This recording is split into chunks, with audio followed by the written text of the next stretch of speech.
I stood frozen in the hallway, my heart pounding as I overheard my brother's voice through the kitchen door. She's always been terrible with money. We can't let her waste this opportunity. This lottery win could set us all up for life. My name is Josephine, and I'd just won $12 million. Nobody was supposed to know yet, but somehow Gideon had found out. Probably through his connections at the bank where I'd deposited the check yesterday. She owes us, my mother Sierra chimed in, after everything we've done for her, all the sacrifices we made for her art school.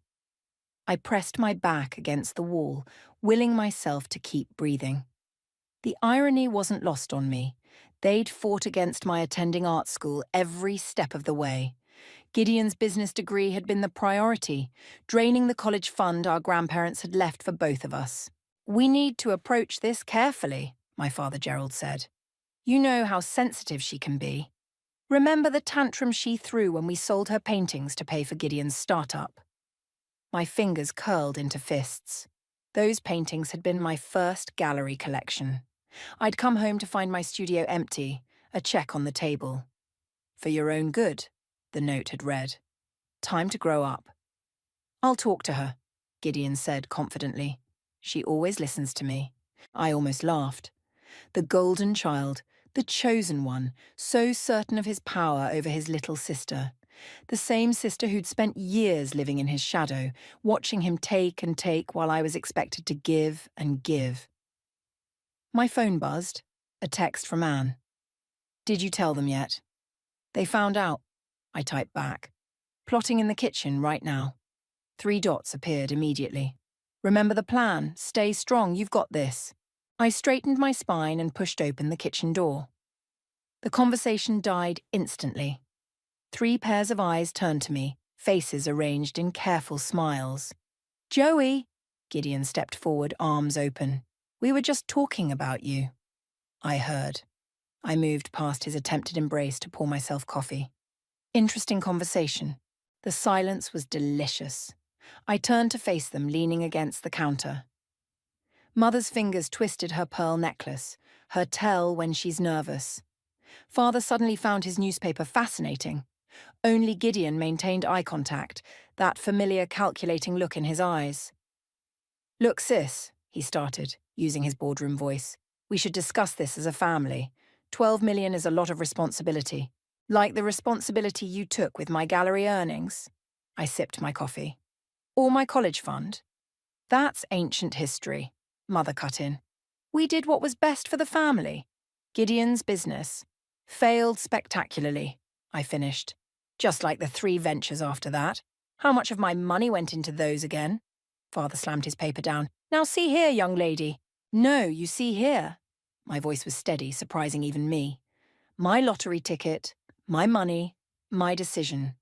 And right now, my decision is to leave this conversation." Gideon stepped into my path as I moved toward the door. "Joey, be reasonable. We're family. We look out for each other." I met his eyes. "Funny how that only works one way." "What's that supposed to mean?" "It means I'm done being the family ATM." I stepped around him. "And Gideon, if you ever access my private banking information again, I'll press charges, family or not." I walked out, leaving them sputtering behind me. My phone buzzed again, Anne sending a gif of a woman dropping a microphone. In my car, I finally let out the breath I'd been holding. The first confrontation was over, but the war was just beginning. They didn't know about the meeting I had scheduled with Scarlett Graham tomorrow, or the trust fund I was setting up. They had no idea that their precious family ATM was about to become something much more interesting. I started the engine, smiling as I remembered the look on Gideon's face when I mentioned pressing charges. For the first time in my life, I held all the cards, and I was going to play them exactly how I wanted.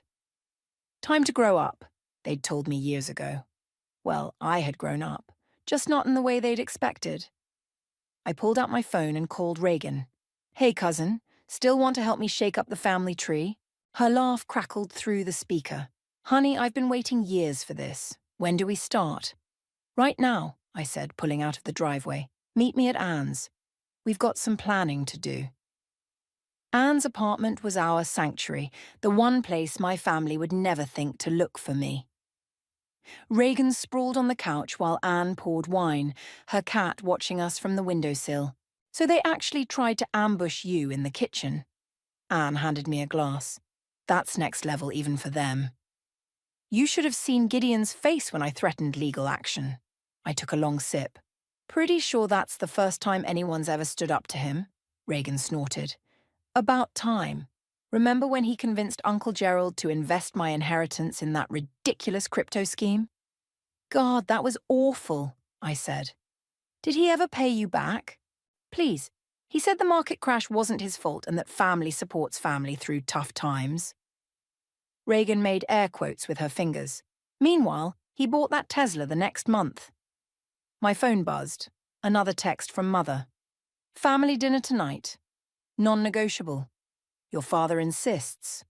They're not wasting any time. I showed the others the message. Anne sat forward. You're not going, right? Oh, I'm going. I smiled. They want to talk about family obligations. Let's talk. I'm coming with you, Reagan declared. They can't gang up on you if there's backup. The dinner table that evening felt like a battlefield. Mother had prepared Gideon's favourites, as usual. Father sat at the head, trying to look stern but mostly managing constipated. Gideon arrived last, briefcase in hand like this was a business meeting. Nice of you to grace us with your presence, sis, he said, sliding into his seat. And Reagan! What a surprise. Wouldn't miss it, Reagan smiled sweetly. Family supports family, right? Mother's fork clattered against her plate. Well, since we're all here, we should discuss the elephant in the room. You mean Gideon accessing my private banking information? I took a bite of potatoes. Yes, let's discuss that. That's not, Father started, but Gideon cut him off. I was concerned, Joey.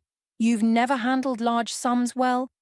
Like the 10,000 you borrowed for your foolproof startup, Reagan interjected. How did that work out again? This is different, Mother snapped. Josephine, your brother has experience in financial management. He could help. Help himself to my money? I put down my fork. Like he helped himself to my college fund? My art earnings? Gideon opened his briefcase, pulling out papers.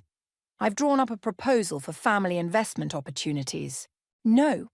The word cut through the room like a knife. What did you say? Father's face was turning red. I said no. I stood up slowly. No to your proposals, no to your guilt trips, no to your manipulation. My money, my choice. After everything we've done for you? Mother's voice cracked. We raised you to be Gideon's personal piggy bank? Reagan stood beside me. To sacrifice everything while he risks nothing. Gideon slammed his hands on the table. You ungrateful little... Careful, brother dear. I pulled out my phone. I recorded our entire conversation in the kitchen this morning, including your admission about accessing my account. Would the bank board appreciate hearing that? The colour drained from his face. Father started to speak, but I held up my hand. I'm done. You want to know my plans for the money? Come to the family reunion next month. I'll announce everything then. This isn't over, Gideon growled. Oh, it is. I headed for the door, Reagan right behind me. And Gideon? Those investment proposals? They'd make great kindling. In the car, Reagan burst out laughing.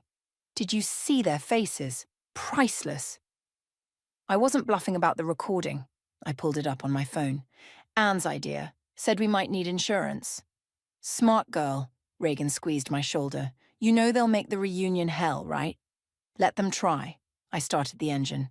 They have no idea what's coming. My phone lit up with a message from Scarlett. Trust fund paperwork ready for review tomorrow. This is going to change lives. Yes, I whispered, thinking of all the aspiring artists who'd benefit from what I was about to do. It really is. Reagan peered at my expression. That's your plotting face. What are you planning?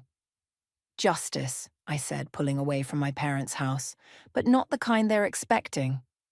Behind us, I could see Gideon watching from the window, his silhouette rigid with anger. For the first time in my life, I didn't feel small under his gaze. The power had shifted, and he knew it. The war was far from over. But tonight's battle, that was definitely mine. Scarlett's office felt like a fortress of glass and steel, 30 floors above the city.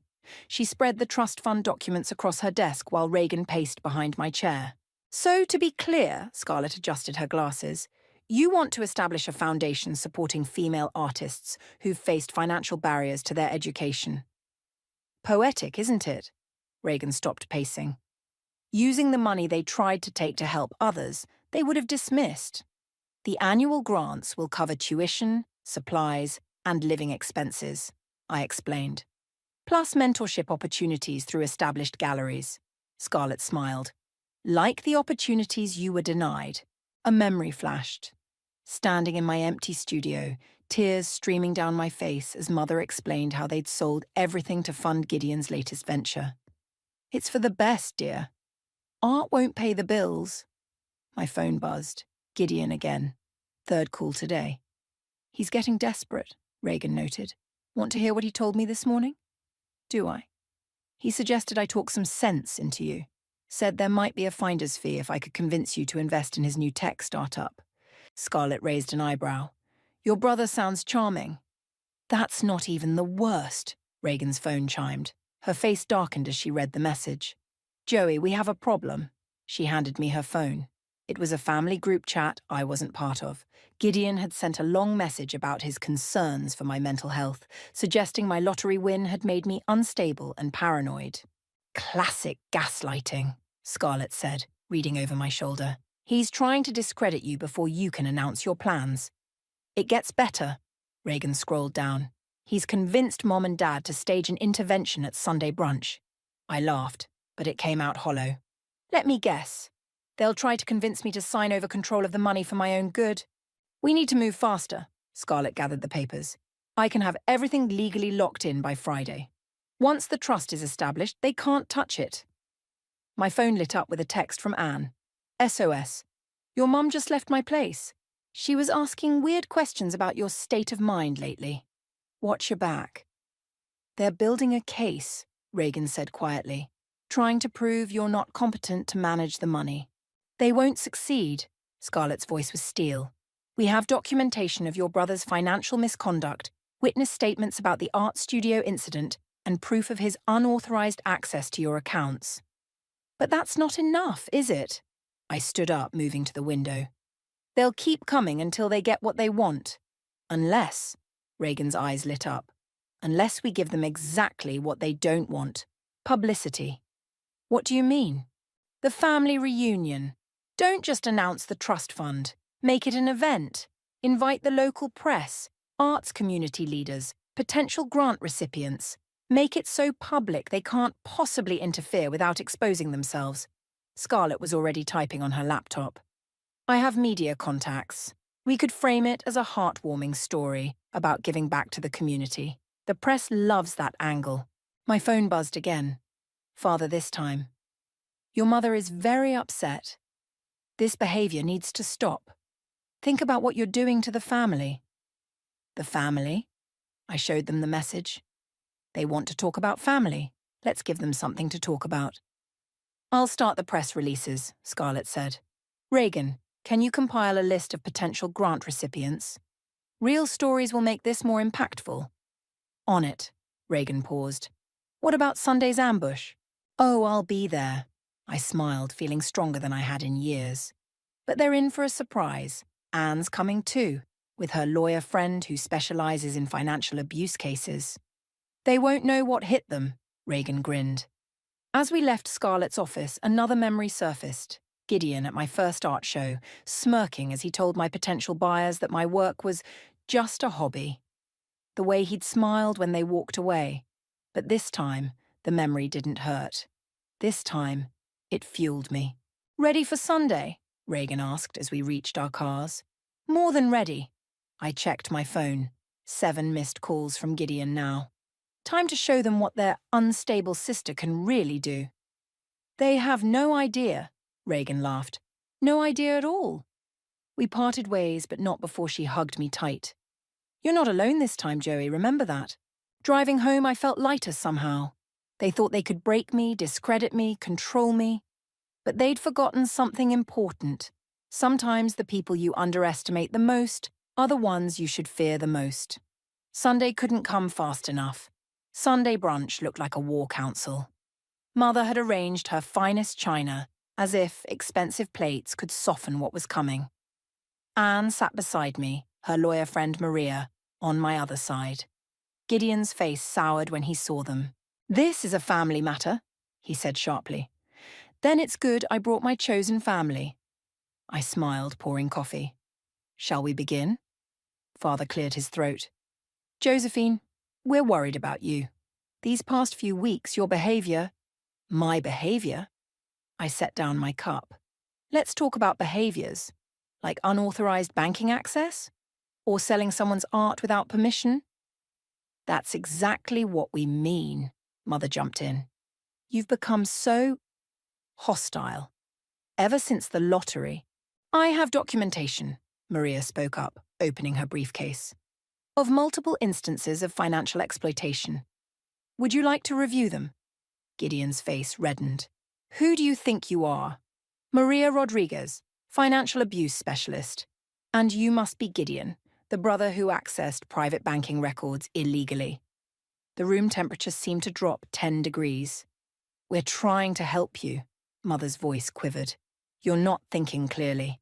"Actually," Anne pulled out her phone, "I've been recording Josephine's mental state for weeks.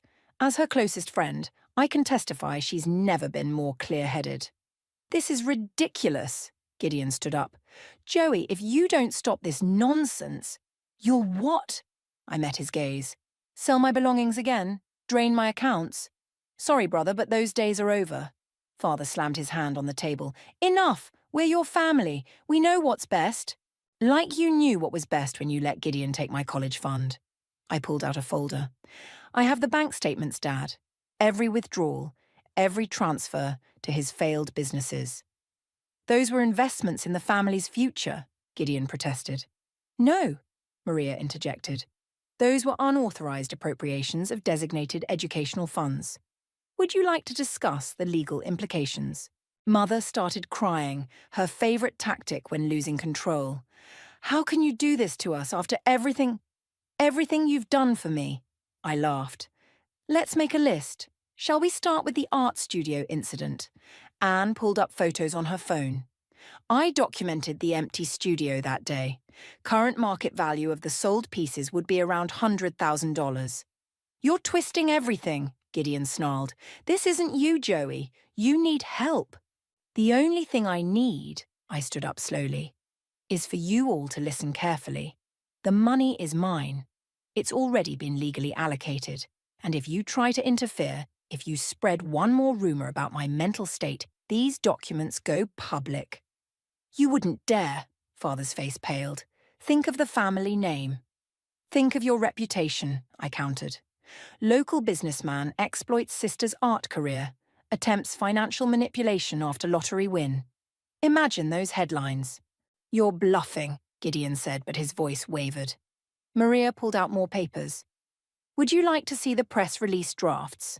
We have 3 newspapers interested already." Mother's teacup clattered against its saucer. "Josephine, please." "The family reunion is in 2 weeks." I gathered my things. "I'll announce my plans then. You're welcome to attend as long as you behave." "And if we don't?" Gideon challenged. "Then the press gets an even juicier story." I headed for the door, Anne and Maria flanking me. "Your choice." Reagan was waiting in her car outside. "How'd it go?" "Better than expected," Anne grinned. "Maria was brilliant." "They'll retaliate," I said, watching Gideon storm out to his car. "This isn't over." My phone buzzed. A text from Scarlett. "Trust fund paperwork filed. It's official. They can't touch it now." "Let them try something," Maria said, showing me her business card. "I've been wanting to take on a case like this." We watched Gideon peel out of the driveway, Father shouting after him from the porch. Mother stood in the window, still crying. 2 weeks, Reagan said. "Think they'll show up at the reunion?" "Oh, they'll come," I replied. "Their pride won't let them stay away. But for the first time, they'll have to play by my rules." Anne squeezed my hand. "Ready for the next round?" I thought about the trust fund, already processing its first grant applications. About the young artists who would get the chances I never had. About Gideon's face when he realized he'd lost control. More than ready, I said. The real show's about to begin. As we drove away, I caught a last glimpse of my childhood home in the rearview mirror. It looked smaller somehow, less intimidating, just like the people inside it. The war wasn't over, but today's victory? That was just the beginning. The week before the reunion, Mother showed up at my apartment unannounced. She looked smaller somehow, clutching her designer handbag like a shield. "Can I come in?" Her voice trembled. "Please, Joey, just to talk." I left her standing in my living room while I made coffee.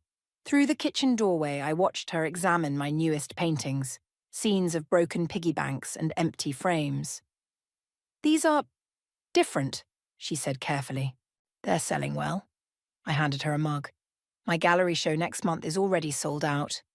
"A show?" She blinked. "You never told us." "Would you have come?" Her silence was answer enough. "Joey, I found your old sketchbook yesterday." She pulled it from her bag. My childhood drawings, pages worn and yellowed. "Do you remember how you used to draw us all as superheroes?" I remember Gideon ripping out the pages he didn't like. "We didn't mean—" she started, then stopped. "We thought we were doing what was best."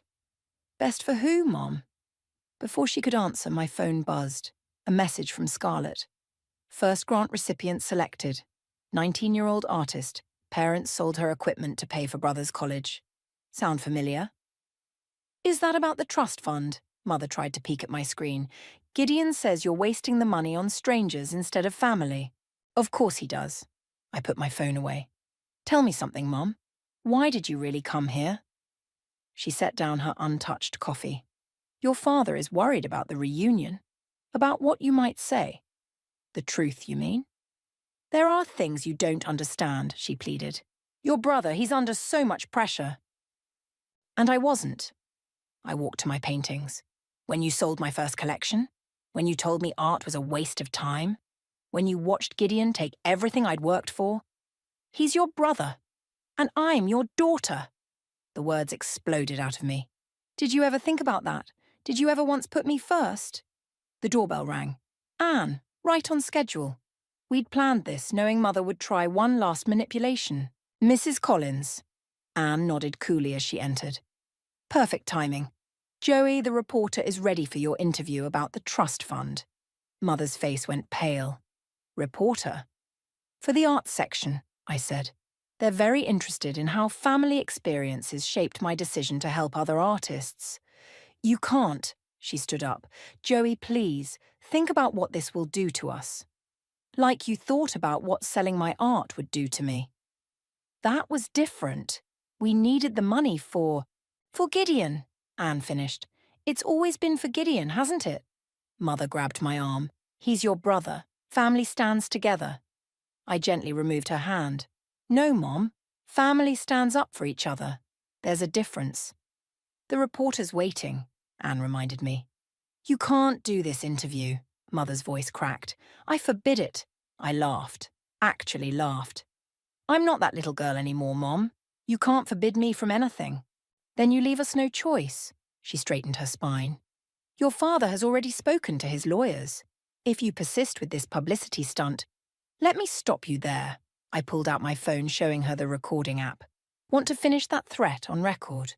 She stared at the phone, then at me, like she was seeing me for the first time. "What happened to my sweet little girl?" "She grew up," Anne answered. "No thanks to you." Mother fled, leaving her expensive handbag behind. Through my window, I watched her hurry to her car, dabbing at her eyes with a silk handkerchief. "You okay?" Anne squeezed my shoulder. "Better than okay." I picked up the forgotten sketchbook. "I'd forgotten about these drawings. Superhero family, huh?" She flipped through the pages. "Guess you were the only real hero in the end." My phone buzzed again, Reagan this time. "Gideon's making calls, trying to get family members to boycott the reunion." "Let him try," I texted back. "More room for the press." Anne closed the sketchbook. "Ready for your interview?" I looked at my paintings. Broken piggy banks and empty frames, now symbols of liberation rather than loss. "Actually, I want to show the reporter these first." Time to tell the whole story. They won't like that. They haven't liked anything I've done since I stopped being their ATM. I grabbed my keys. Might as well give them something real to complain about. As we left, I glanced at Mother's abandoned handbag. Inside, the old sketchbook waited, a reminder of the girl I'd been and the woman I'd become. Sometimes the best revenge isn't fighting back. Sometimes it's simply becoming who you were meant to be all along. The day before the reunion, Gideon cornered me at my favourite coffee shop. He slid into the seat across from me, that familiar shark-like smile in place. "We need to talk, little sister." "No, we really don't." I kept scrolling through the grant applications on my tablet. "Look at you playing businesswoman." He leaned forward. "But we both know you're in over your head. Let me help." "Like you helped with my college fund? Ancient history." He waved his hand dismissively. "I've got a real opportunity here. Tech startup, guaranteed returns." "The answer is no." His smile tightened. "I wasn't asking." "Are you threatening me?" I raised my phone. "Should I record this conversation too?" Before he could respond, Scarlett walked in. We'd planned this meeting knowing Gideon would try something. "Josephine, perfect timing." She sat down, spreading papers across the table. "The press releases are ready, and the first grant recipient wants to share her story at tomorrow's announcement." Gideon's face darkened. "What press release?" "Oh, didn't Joey tell you?" Scarlett smiled professionally. "We're announcing the trust fund at the reunion. 3 major newspapers, local TV, arts community leaders. Quite the event." "You can't—" "Actually, she can." Scarlett pulled out more documents. "Everything's legally binding. Would you like to see the paperwork?" My phone buzzed. Reagan. "Heads up. Your dad's trying to get the venue to cancel tomorrow's reservation." "Already handled," I texted back. "Venue owner's daughter is one of our first grant recipients." Gideon was still talking, his voice rising. "This is family business. You have no right—" "I have every right," I cut him off. "And tomorrow, everyone will know exactly what kind of family business you've been running." "Is that a threat?"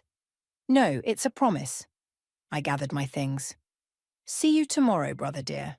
Try not to have any more guaranteed business failures before then." He grabbed my arm as I stood. "You're making a big mistake."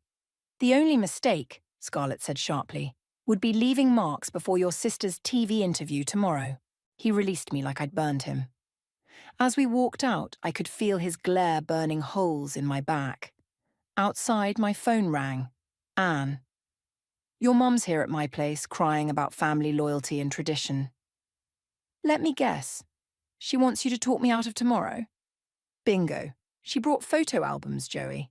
"Photo albums?" I laughed despite myself. "Stay strong. Only 24 hours to go." Scarlett touched my arm. "Speaking of which, we should review your speech one more time." At her office, Reagan was waiting with coffee and determination. "Gideon's been calling everyone in the family, trying to paint you as unstable again." "Show them this." Scarlett handed me the morning paper. There, in the arts section, was my interview. The headline read, "Lottery winner turns personal pain into community gain." "He's going to lose it when he sees this," Reagan grinned. My phone lit up with a text from father. "This ends now. Come home immediately." "Still giving orders," I showed them the message. "Still expecting obedience." "Not this time," Scarlett said firmly. "Everything's ready for tomorrow. Security's arranged, press is confirmed, and the grant recipients are prepared to share their stories." Another text buzzed through, an unknown number. "This is Maria. Your brother just called my office trying to get information about our meetings. Don't worry, client confidentiality is sacred." "He's desperate," Reagan noted. "They all are." "Good."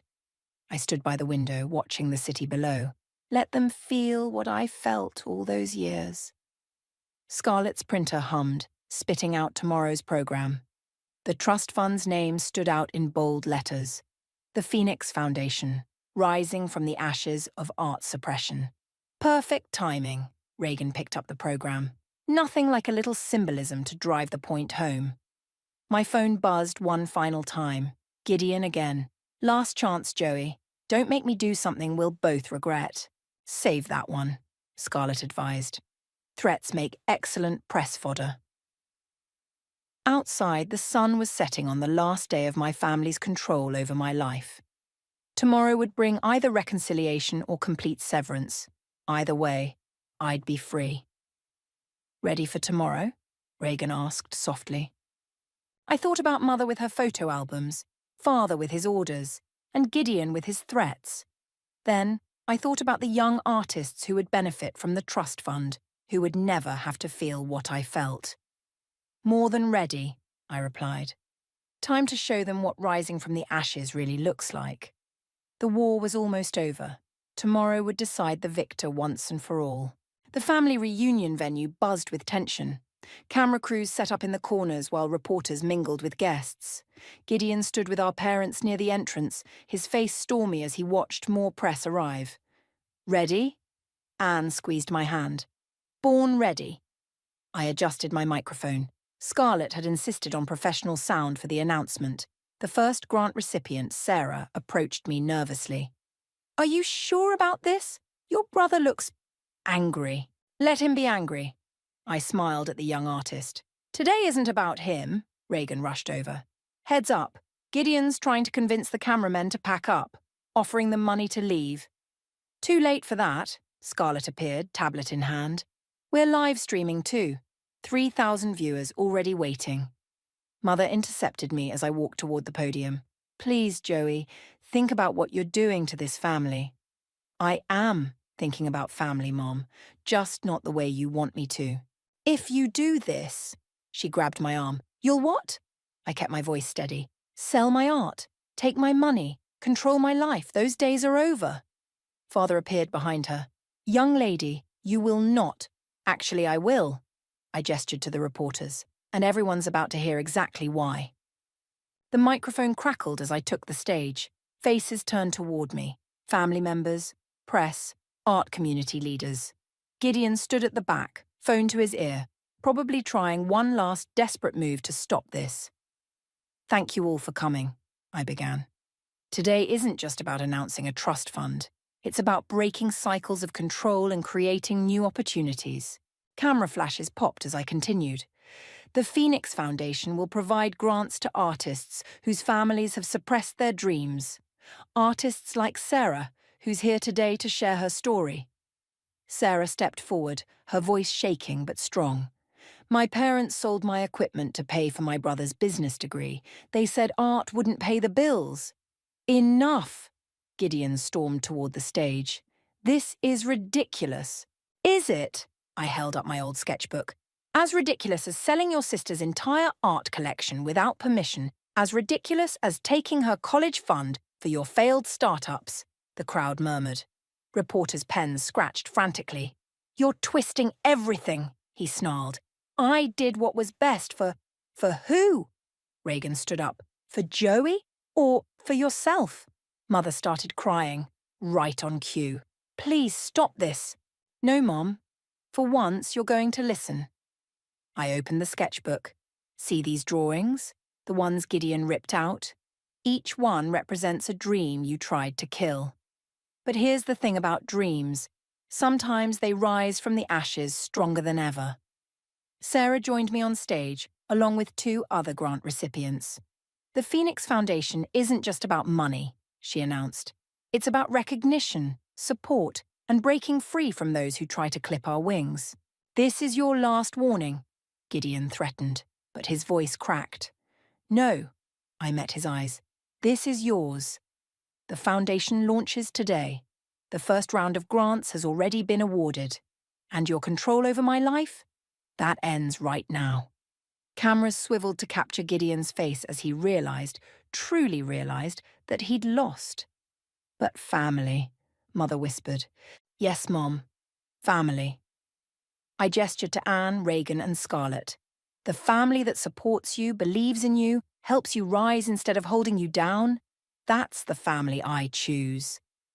The applause started slowly, then built to a roar. Sarah hugged me, tears streaming down her face. Reporters surged forward with questions. Through it all, I watched my blood family retreat toward the door. Father's shoulders slumped, Mother dabbing her eyes, and Gideon, for the first time in his life, looking small. "Miss Collins," a reporter called out.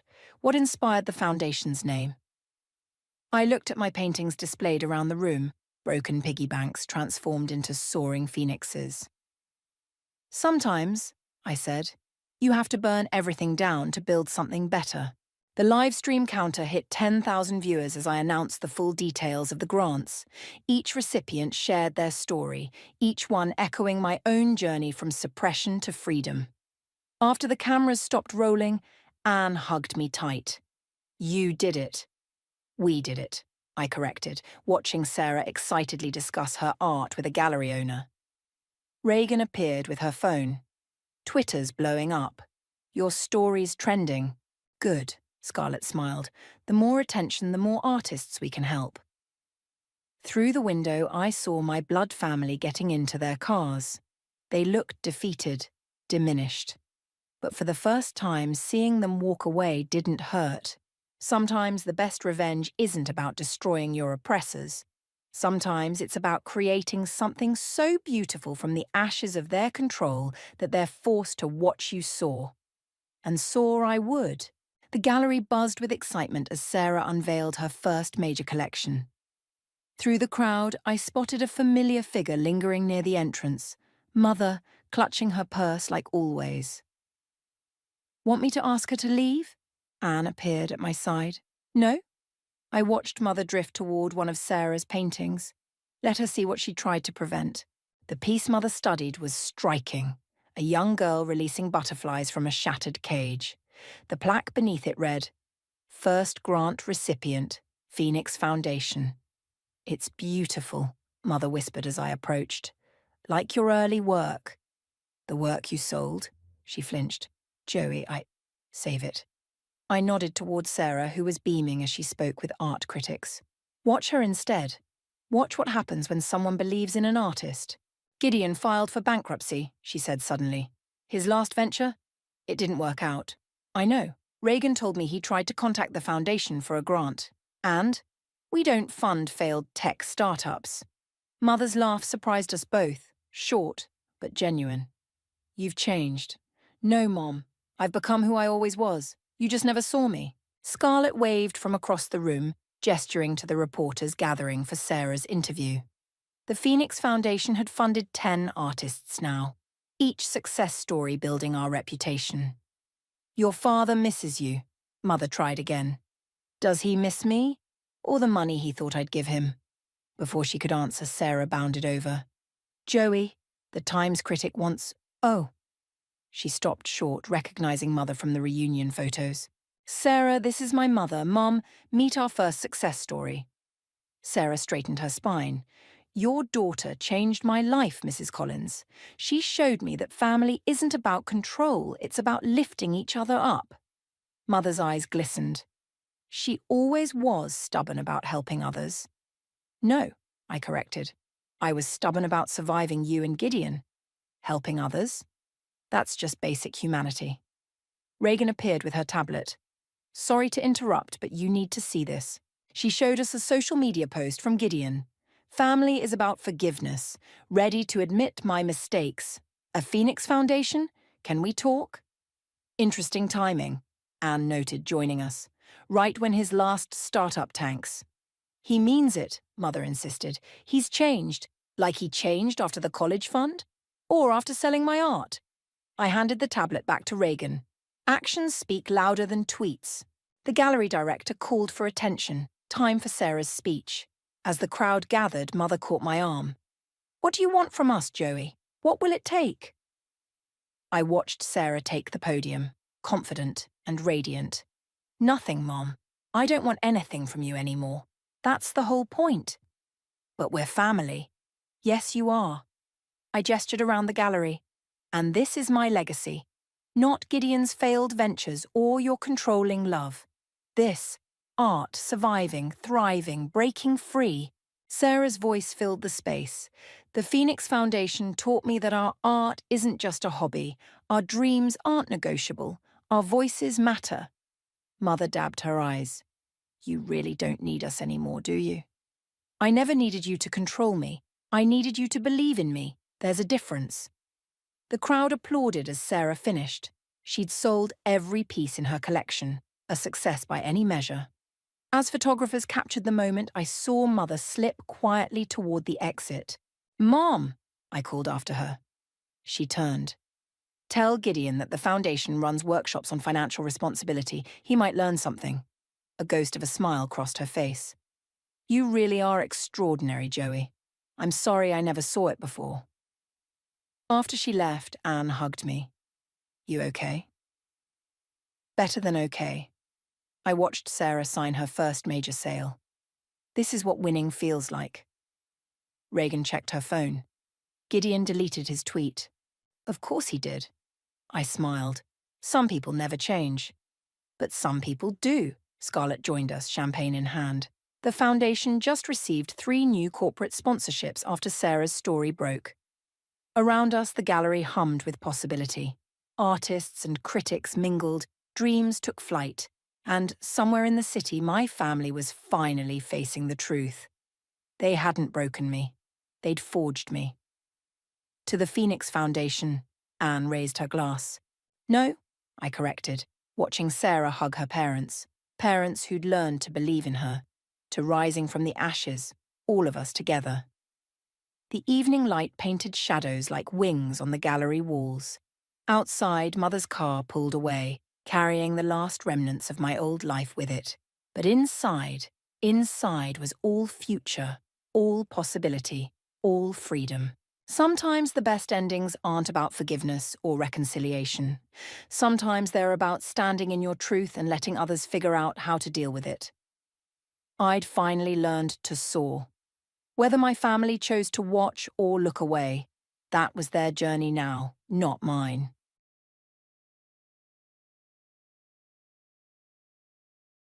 I am Carol Harrison. On a spring morning in the suburbs of Boston, I was savoring my morning coffee while gazing at the flowers in the garden through the window. Even at 62, the morning silence remains my daily source of energy. "Grandma, can we go to the park today?" Suddenly, my grandson Aiden came running down the stairs. His blue eyes were shining with excitement. "Of course, Aiden. But first, we need to have a good breakfast." Aiden is a remarkably intelligent and kind child for his 8 years.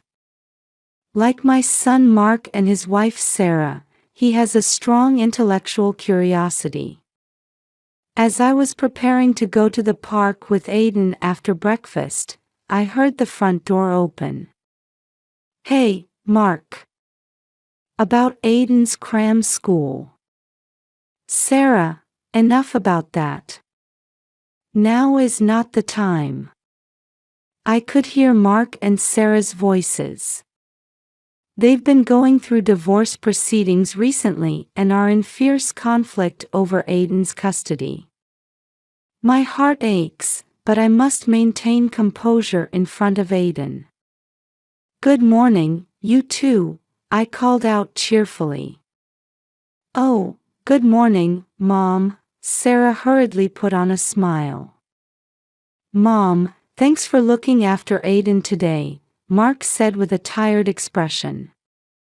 The tension between the two was almost palpable. "Dad, Mom, I'm going to the park with Grandma," Aiden shouted energetically. "Be careful, Aiden," Sarah smiled gently. "Have fun," Mark also showed a smile. When we arrived at the park, Aiden immediately ran towards the playground equipment.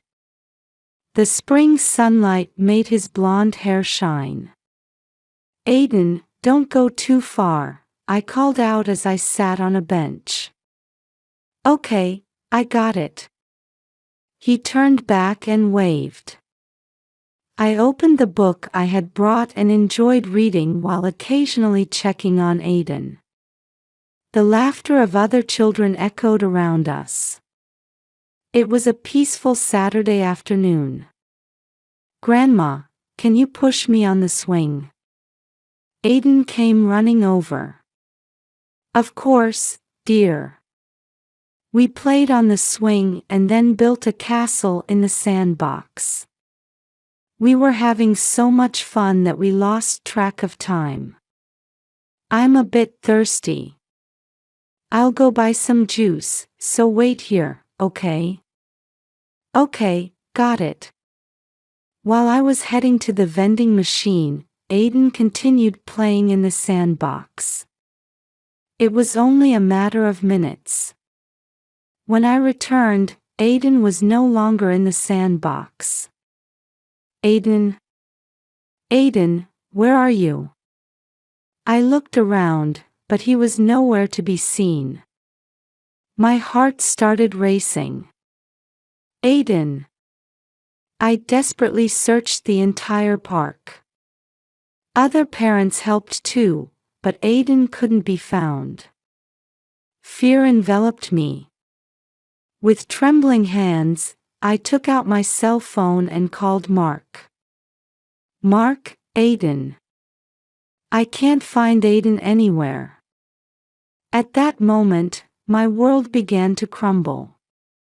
When Mark arrived at the park, I was sitting on a bench with my face in my hands. I could hear his footsteps approaching. Mom. Mark's voice had an urgency I'd never heard before. Where's Aiden? I explained the situation through tears. Mark's expression darkened. Have you called the police? Yes, Before I could finish, we heard police sirens. 2 patrol cars arrived at the park entrance, and uniformed officers got out. Are you Mrs. Harrison? One officer approached us. Please tell us the details of the situation. As we were explaining to the officer, Sarah arrived, out of breath.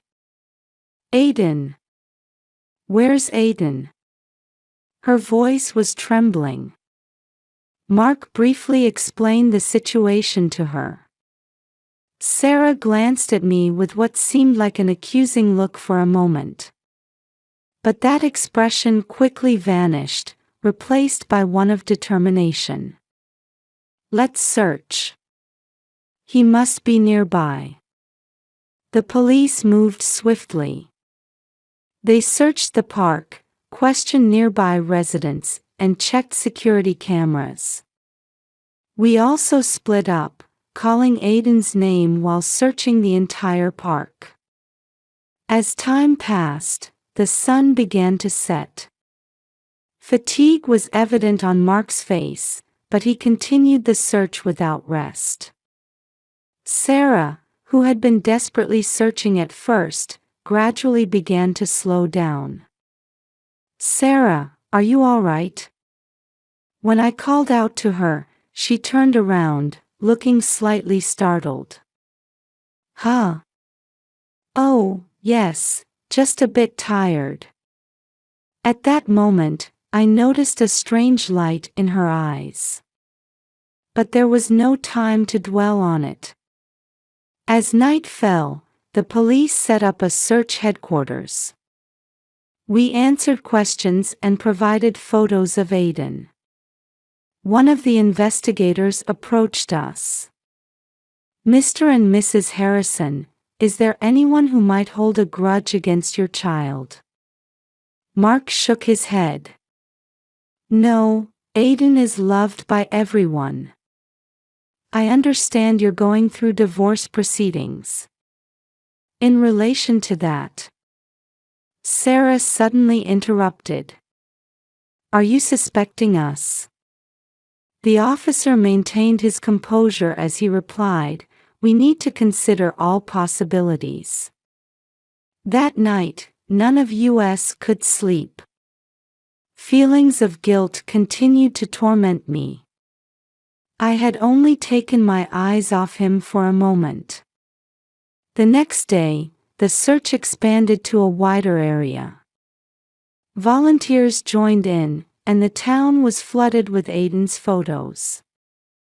Mark was moving around tirelessly, but I began to notice subtle changes in Sarah's attitude. "Sarah, shall we search the southern area as well?" When Mark suggested this, Sarah hesitated before answering. "Yes, but I don't think Aiden could have gone that far." I felt uneasy about those words. Sarah's eyes seemed to reflect an emotion other than anxiety. On the third day of the search, there was a new report from the police.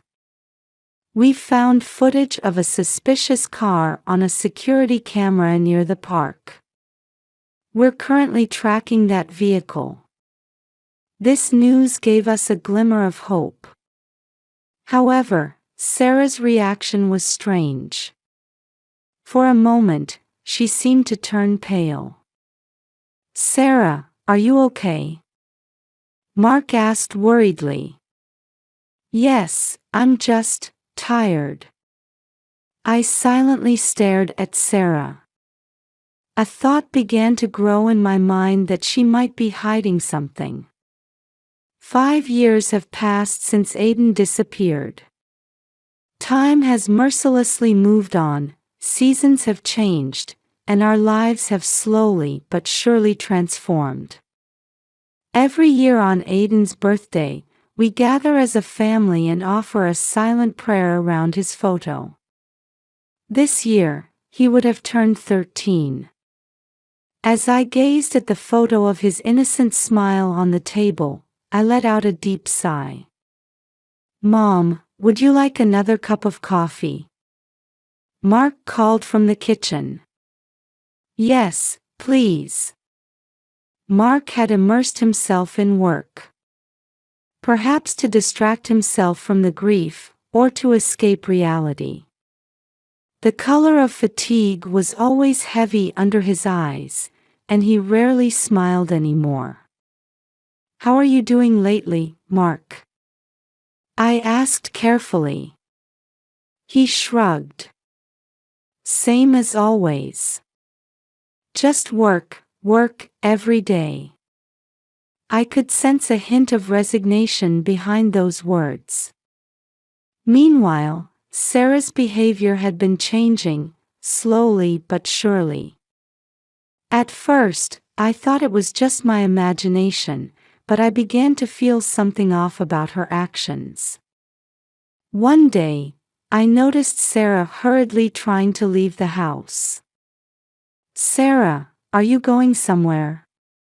"Yes, just a quick errand," she answered vaguely and rushed out. These frequent outings had increased. When asked about her destination, she would give evasive answers. Her cell phone usage had also changed. She would go to a corner of the room to talk in a low voice, or suddenly end calls when we approached. Once, I witnessed her hastily hanging up when she saw the name displayed on the screen of her ringing phone. "Sarah, is something worrying you?" One day, I decided to ask her directly. "No, nothing at all," she answered with a forced smile, but her eyes weren't smiling. The most surprising incident happened one evening during dinner. "Hey, why don't we consider moving?" Sarah suddenly brought up. Mark looked at her with a surprised face. "Why so suddenly?" "I just thought it might be good for a change of pace." There seemed to be something behind this suggestion. This house is filled with memories of Aiden. It was hard to believe that Sarah would easily suggest abandoning that. One night, as I sat alone in the living room, I heard Sarah's footsteps coming down the stairs. She was wearing a coat and holding her keys. "Sarah, where are you going so late?" She flinched for a moment. "Oh, Just a quick errand. I'll be right back. As I heard the door close, the doubts in my mind grew larger. What was Sarah hiding? And did it have anything to do with Aiden's disappearance? As Sarah's puzzling behavior continued, my days were filled with anxiety and suspicion. 5 years had passed since Aiden's disappearance, and while the light of hope was growing dim, deep in my heart, the belief that he was alive somewhere never faded. One quiet afternoon, I was in the living room using the computer to digitize old family photos. As I worked, immersed in nostalgic memories, suddenly an unfamiliar icon appeared on the screen. What's this? Puzzled, I clicked on it, and a video call screen opened. What appeared was the face of a boy with a frightened expression in a dimly lit room. Aiden. My voice was trembling. The boy on the screen was undoubtedly my grandson who had disappeared from the park that day. After 5 years, traces of adulthood were beginning to show in his childish features. Grandma. Aiden's voice echoed. Help me. It's dark and scary here. I gasped. Aiden, are you really? Where are you?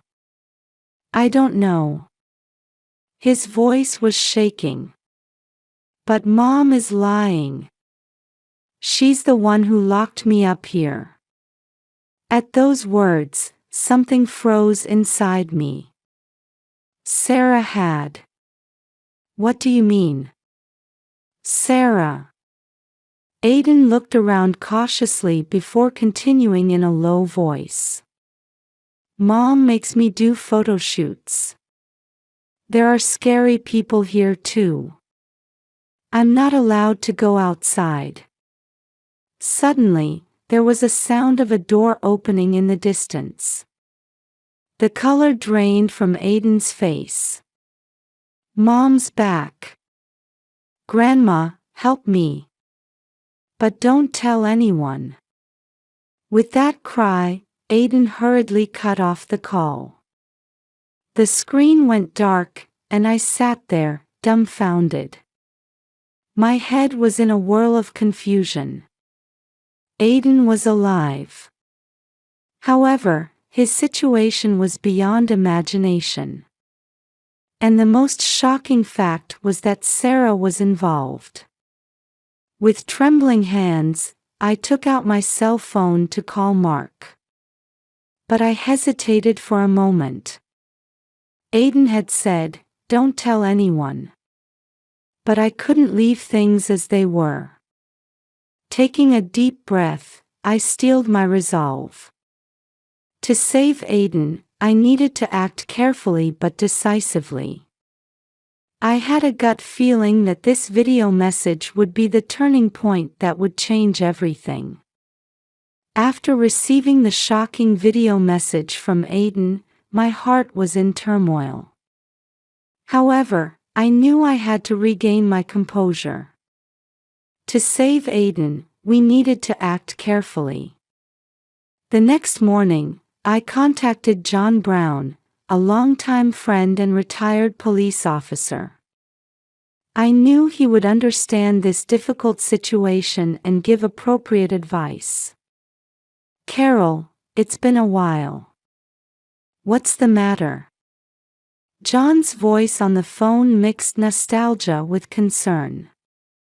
Taking a deep breath, I told him about the recent developments in Aiden's video message. John listened silently, but I could hear his breathing become a bit ragged. "This is serious. We need to proceed with caution." John's voice became more serious. "First, we need to investigate Sarah's behavior in detail." Following John's advice, I began my own investigation. I started noting Sarah's outing patterns, her phone usage, and the places she had been frequently visiting recently. After a few days of observation, I discovered that Sarah was regularly heading to a warehouse district in the suburbs. So, one day, I decided to follow her. My heart raced as I watched Sarah's car stop in front of an old warehouse. After confirming that she had entered the building, I cautiously approached. Peeking through a window, I could see Sarah talking to someone. I couldn't see who she was talking to, but Sarah's expression wasn't that of the kind mother she usually portrayed. It was cold and calculating. This discovery turned my suspicions into certainty. There was a high possibility that Sarah was hiding Aiden. But why? And did Mark know about this? When I returned home, Mark had just come back from work. Seeing his tired expression, I hesitated, but felt the need to share the truth. "Mark, we need to talk," I carefully began. "What is it, Mom?" He looked at me with a bit of wariness. I told him about Aiden's video message and Sarah's suspicious behavior. I could see Mark's expression gradually changing. "No way. Sarah." Mark's voice mixed disbelief and confusion. "Mom, isn't this some kind of mistake?" "I wish it was," I answered quietly. "But considering Sarah's behavior lately..." Mark collapsed into a chair. "I can't believe it, but if it's true..." Seeing determination color his eyes, I felt a bit relieved. No matter how painful the truth might be, we needed the courage to face it. "Mark, let's get Aiden back together." I placed my hand on his shoulder. Mark slowly nodded. "Yes, we'll find him. And if Sarah really is involved..." His words trailed off, but our resolve was set. To rescue Aiden and reveal the truth. That became our mission from that moment on. As Mark and I continued our joint investigation, shocking facts came to light one after another. With John's help, we dug into Sarah's past and discovered that she had been struggling with mental health issues for years. The stress from the divorce proceedings seemed to have triggered a rapid deterioration in her condition. Sarah had been diagnosed with bipolar disorder, Mark said with a shaking voice. But she refused treatment. Analyzing Sarah's behavior patterns confirmed that she was regularly visiting the warehouse in the suburbs. So, we decided to carefully monitor that location. One day, right after Sarah left the warehouse, we got a chance to peek inside. What we saw left us speechless. The walls were covered with countless photos, all of Aiden. However, many of them were taken after Aiden's disappearance. "No way." Mark's face turned pale. Further investigation revealed that Sarah had staged Aiden's kidnapping and had been hiding him. Her diary contained entries detailing her desire for revenge against Mark and a distorted love for Aiden. "Only I can understand Aiden. Mark doesn't deserve to raise him." Such words were scrawled in messy handwriting. We also solved the mystery of how Aiden had managed to contact me. Sarah had given him a tablet for his education.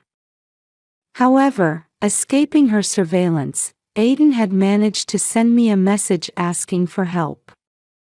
He remembered me as the only adult he could trust, which is why he reached out to me. "Aiden, he was really alive all this time," Mark said, tears flowing. "However, we had no time to dwell on our joy. Aiden was still under Sarah's control, and her mental state was unstable. We needed to rescue him as soon as possible. "We should report this to the police," John said with a stern expression. "But we need to proceed carefully. We don't know what Sarah might do." We nodded. Aiden's safety was the top priority. We prepared to submit all the evidence we had gathered to the police. "Aiden, we're coming soon," I whispered in my heart. "We'll definitely save you." After thorough discussions with the police, the day of the rescue operation arrived. Early in the morning, a police team including a special unit set out for the warehouse. Mark and I were to wait at a location a bit further away. "Mrs. Harrison, Mr. Harrison," the detective in charge called out to us. "Please wait here until we secure the area." As tension mounted, police vehicles approached the warehouse one after another. My heart was pounding fiercely. Suddenly, sirens blared, and police officers rushed into the warehouse all at once. "Police! Don't move!" Right after that voice, a scream echoed. It was Sarah's voice. "Let go! Aiden is my child." A few minutes later, officers emerged from the warehouse. And among them, Aiden!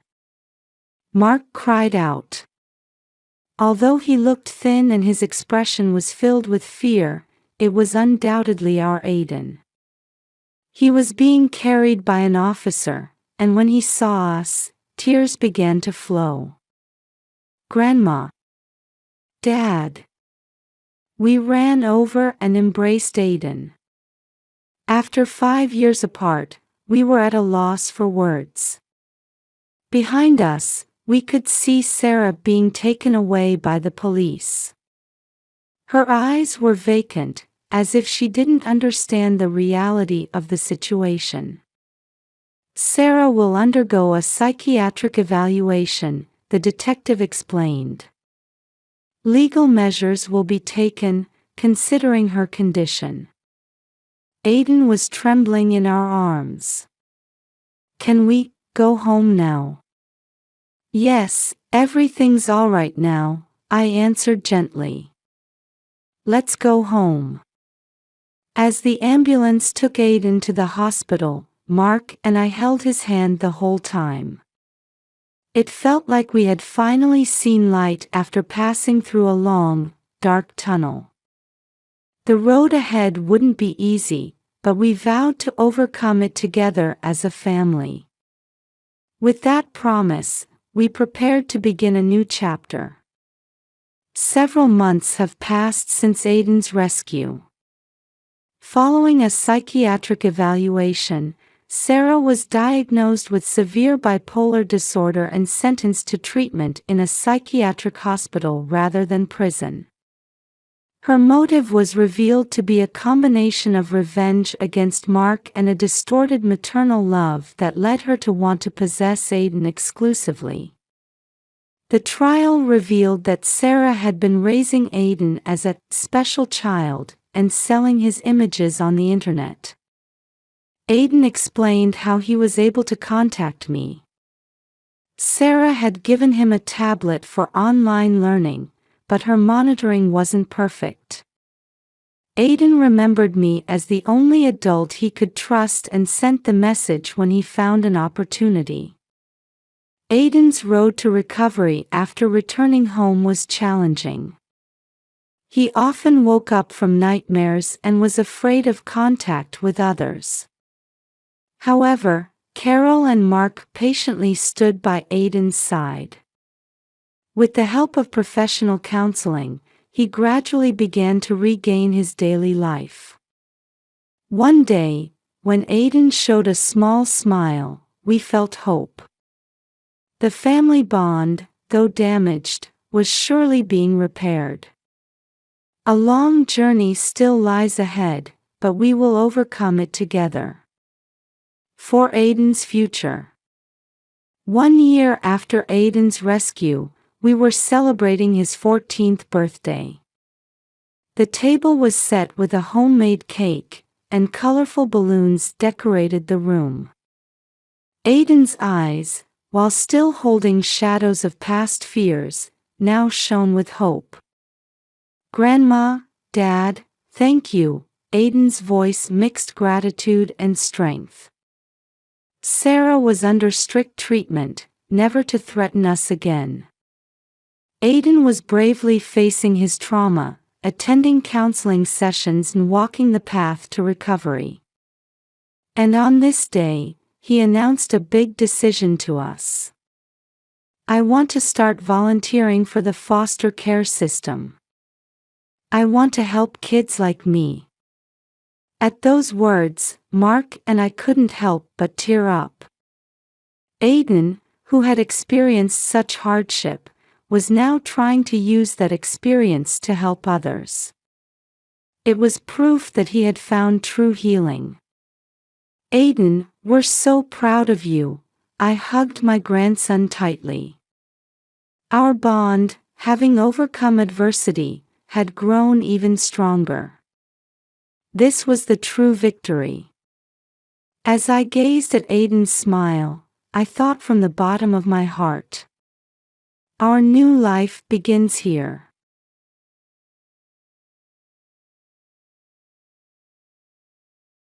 My name is Sarah Miller. I'm 35 years old and work as an accountant. They say life is unpredictable, and that couldn't be truer for my life. 5 years ago, I had a fateful encounter at a local coffee shop. That day, my usual spot was taken, so I reluctantly sat next to a stranger. He struck up a conversation, saying, "The latte here is simply divine." That was the beginning. The man's name was Mark Miller. At 37, he was a successful architect. I was immediately drawn to his gentle nature and intellectual charm. Mark proposed to me by quoting a line from a movie, "You had me at hello." It was as romantic as could be.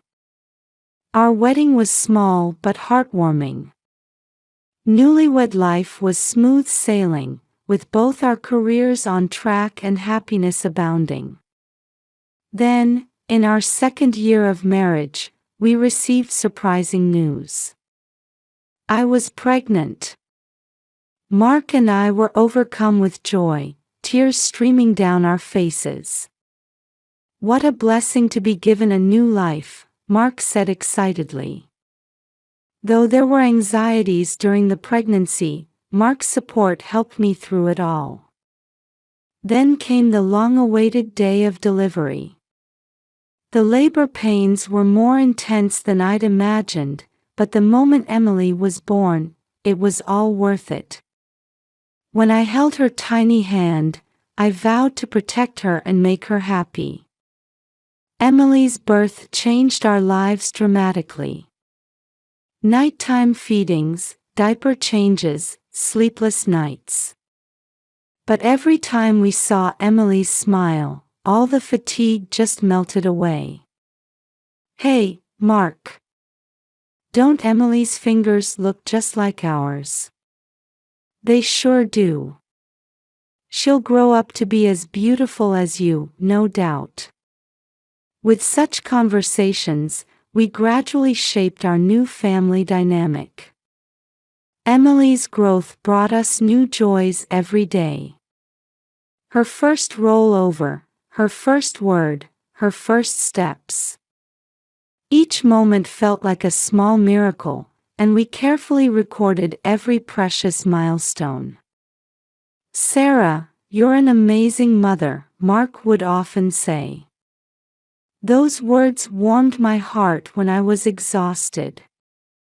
Little did we know that this happy event would soon bring a great trial to our family. 3 months after Emily's birth, my maternity leave was coming to an end.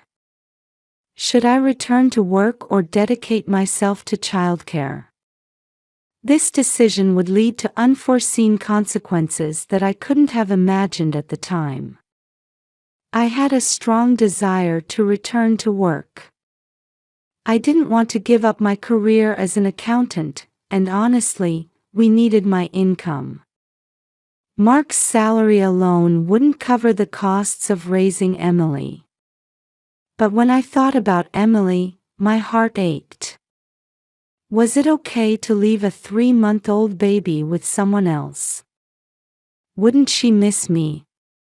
Such worries kept crossing my mind. After much deliberation, I discussed it with Mark. "Sarah, your work is important. We'll figure it out together," Mark said, giving me a bit of courage. In the end, I decided to return to work. However, I started with part-time, 4 days a week, instead of full-time. Fortunately, my company was understanding and accepted this proposal. But a new problem arose. We needed to find someone to take care of Emily. We couldn't find a daycare that would accept a 3-month-old baby, and hiring a babysitter was too expensive. That's when Mark made a suggestion. What about asking my mother? Honestly, I was hesitant at first. I didn't have a particularly close relationship with my mother-in-law, Judith. But with no other options, we decided to ask Judith. She had recently retired and had time on her hands. When we explained the situation over the phone, Judith surprisingly agreed readily. Taking care of my granddaughter. "There's nothing that could make me happier," Judith said, which put me a bit at ease. However, I still felt a nagging worry. I wondered if Judith could really take proper care of Emily. Judith arrived at our house a week before I was to return to work. At 62, Judith was petite but exuded an air of authority. Her graying hair was pulled back tightly, and she wore crisply ironed clothes. "Please take care of her, Judith," I said, to which she smiled thinly and replied, "Oh, Sarah. No need for such formalities. Call me Mom." I felt a bit uneasy at her words but decided to comply for the sake of keeping the peace. Judith immediately began inspecting every corner of the house. "This should be done this way, that should be placed there for efficiency," she kept giving instructions. She also had many opinions about our childcare methods. "You're changing diapers wrong, the feeding intervals are off, you're too soft on putting her to sleep." Each of Judith's words chipped away at my confidence. Mark would say, "Mom is experienced, she must be saying these things with good intentions," but to me, it all sounded like criticism. Still, Judith's help was essential for me to return to work. I decided to grit my teeth and bear it. The day before I returned to work, I gave Judith detailed instructions. The location of Emily's favorite stuffed animal, her preferred toys, her habits and preferences. Judith listened silently, but in the end, she said, "Don't worry, I've got this. Leave it to me." That night, I confided my worries to Mark. "Is Judith really okay? Will she take proper care of Emily?" Mark hugged my shoulders and encouraged me, "It'll be fine. Mom can be strict, but she always puts children first." Let's trust her. The next morning, I left the house with heavy steps.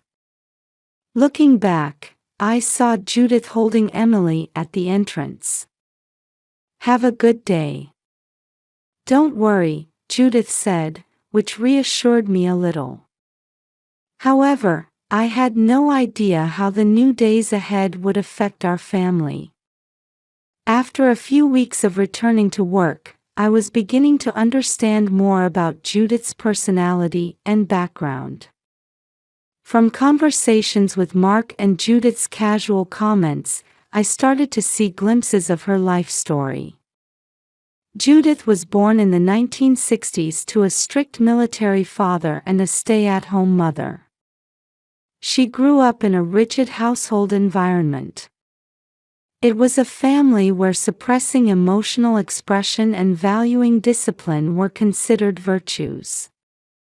I realized that this background greatly influenced Judith's childcare approach. She emphasized strict schedules and didn't immediately respond to Emily's cries.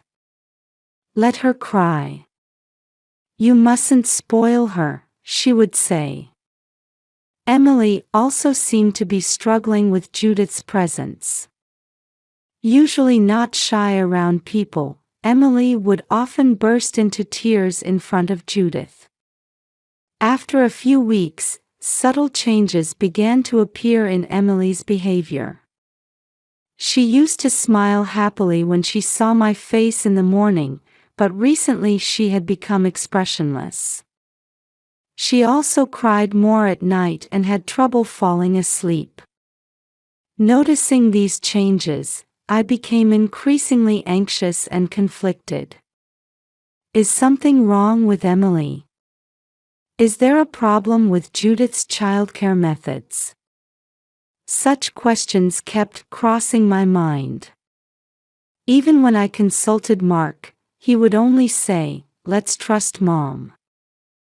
I started to get irritated with Mark for not understanding my concerns. "Mark, something's wrong with Emily. Don't you think there might be a problem with how Judith is raising her? Sarah, Mom is experienced. Don't you think you're just being oversensitive?" As we repeated such conversations, tension began to build in our marriage. One Friday evening, I returned home earlier than usual from work. When I arrived, an eerie silence hung over the house. There was no response when I called out, "Emily." "Judith." Driven by anxiety, I searched the house and heard a faint noise coming from the bedroom. When I opened the door, the sight before me made my blood run cold. Emily was lying in her crib, but her body was tightly wrapped in soft towels. She was screaming, her face bright red. And Judith was sitting on the sofa, watching TV. "What on earth are you doing?" I cried out.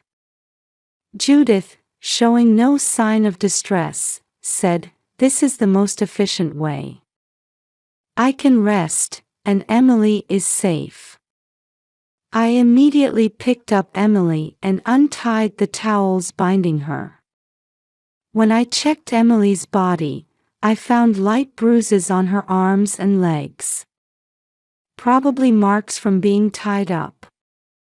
"Why would you do such a thing?"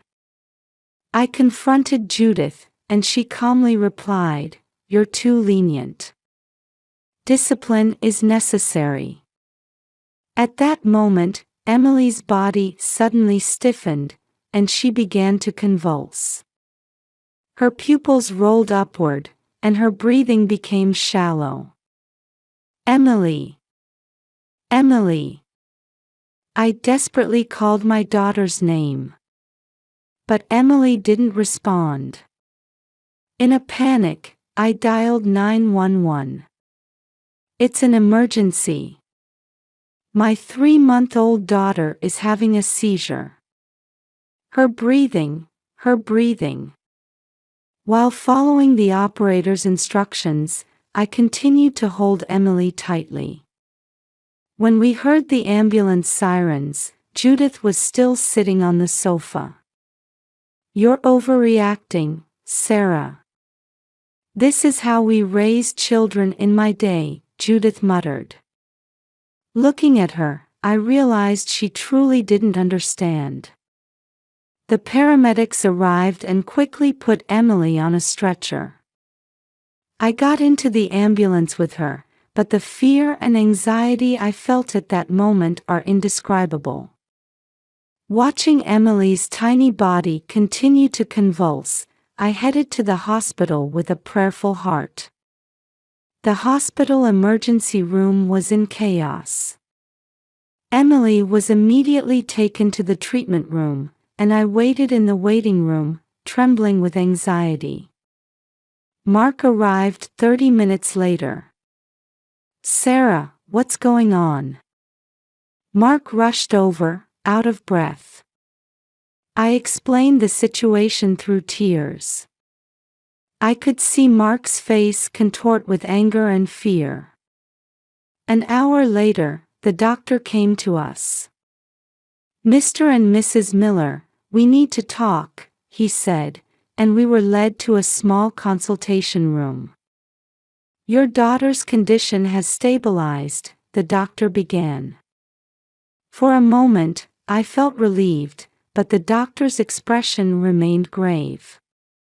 "However, our detailed examination shows the possibility of serious brain damage." The moment I heard those words, I felt my world crumbling. I could feel Mark squeezing my hand tightly, but all other sensations seemed to have gone numb. The doctor continued, "We've also found signs of long-term abuse. Do you have any idea about this?" We were at a loss for words. We hesitated whether to talk about Judith but decided to reveal everything. The doctor listened with a serious expression and said, "We'll need to contact Child Protective Services." Just then, we heard a commotion in the hallway. When we opened the door, we saw Judith surrounded by nurses. "I have the right to see my granddaughter," she was shouting. Glaring at the doctor, Judith cried out, "I've done nothing wrong." When Mark tried to intervene, Judith lashed out, "This happened because you spoil her too much." Security was called, and Judith was removed from the hospital. However, the chaos left deep scars on our hearts. Emily's future, our family bonds, and our marriage, everything was suddenly called into question. Several weeks have passed since Emily was discharged from the hospital. Life at home has been more challenging than we imagined. Emily's condition was completely different from before, requiring daily care and rehabilitation. Mark and I were exhausted every day, juggling work and therapy. One night, after Emily had gone to bed, we sat facing each other in the living room. Fatigue was evident in Mark's eyes. "Sarah, we can't go on like this. We need to make a decision," he began. I agreed. "But what should we do?" I asked, and Mark let out a deep sigh. "In my opinion, we have two options. One is to sue my mother. The other is..." He hesitated. "The other is..." I prompted, and Mark continued painfully, "to try to reconcile as a family." Those words filled me with intense anger. Reconcile? After what she did to our child, that's absolutely impossible. Mark quietly replied, "I know, Sarah. But Mom had her own issues. Considering her upbringing and past traumas. That's no excuse, I interrupted. Emily's future has been ruined. Silence fell. After a while, Mark spoke up. Sarah, our relationship is in danger too. I feel like I can't handle this stress anymore. Those words brought me back to reality. Indeed, over the past few weeks, we had been blaming each other and arguing more often. So, what should we do? I asked in a small voice. Mark took my hand. First, let's get counseling for ourselves. Then, let's make the best decision for Emily. Whether we take legal action or try to reconcile, let's decide together. That night, we talked for a long time. About Emily's future, our family bonds, and our own relationship. By the time the sun rose, we had finally reached a conclusion. We agreed on the point that we must prioritize Emily's future. For that, we must first become strong ourselves. A month after we started counseling, we decided to meet with a lawyer. We felt legal action was necessary to protect Emily's future and prevent similar tragedies. In the lawyer's office, we explained the whole story. The female lawyer listened intently, occasionally taking notes. When we finished explaining, she quietly began to speak. Mr. and Mrs. Miller, this is clearly a serious case of child abuse. Legally, criminal charges are possible. At those words, Mark's face contorted. I held his hand. No matter how painful the decision, we understood it was necessary for Emily. The lawyer continued, however, since this is also a family matter, I recommend trying mediation first. If that doesn't resolve the issue, we'll move to court proceedings. We looked at each other and nodded. Let's start with mediation, Mark said. The following week, a family meeting including Judith was scheduled. In a tense atmosphere, Judith appeared with her lawyer. The meeting was extremely difficult. At first, Judith tried to justify her actions, but as she faced the evidence, her attitude gradually changed. I might have been wrong, Judith muttered, and the room fell silent. After that, it was discussed that Judith would receive professional psychological counseling. Contact with Emily would only be allowed under supervision for the time being. Judith would bear part of Emily's medical expenses and future care costs, and the whole family would participate in regular therapy sessions. We reached an agreement on these points. A legal settlement was reached and approved by the court. However, this was just the beginning. Emily was receiving rehabilitation at the pediatric neurology department 3 times a week. The schedule was hectic, with speech therapy, occupational therapy, and physical therapy. Emily showed gradual progress and slowly began to speak words. Mark and I were busy balancing work and rehabilitation. Fortunately, both our workplaces were understanding and allowed us to work flexible hours. Still, the accumulation of fatigue was unavoidable. Family therapy sessions also continued regularly.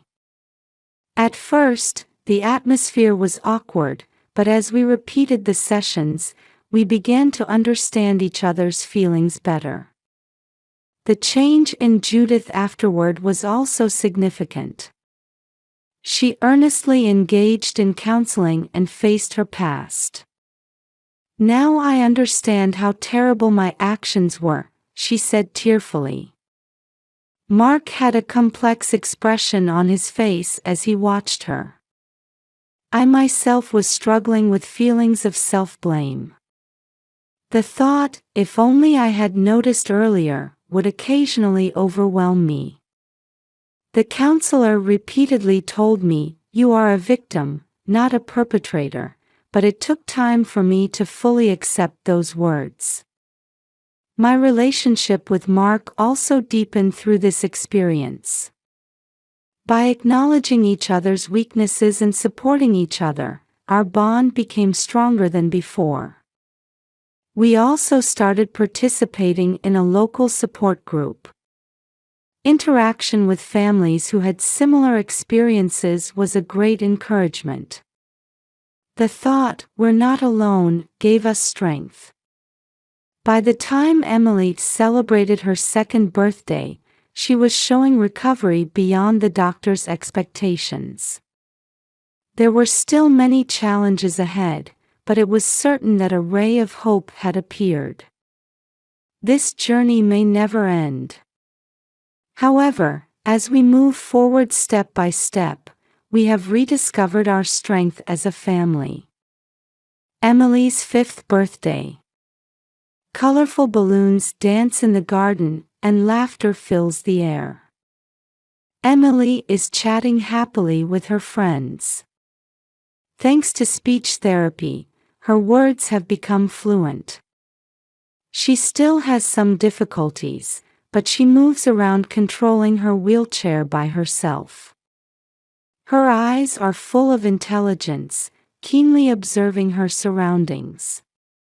Mark and I reflected on the past few years. It had been a series of challenges, but also filled with many surprises and joys. Judith is also participating in today's celebration. Seeing her, we realize that people can change. We feel relieved to see her interacting carefully but lovingly with her granddaughter.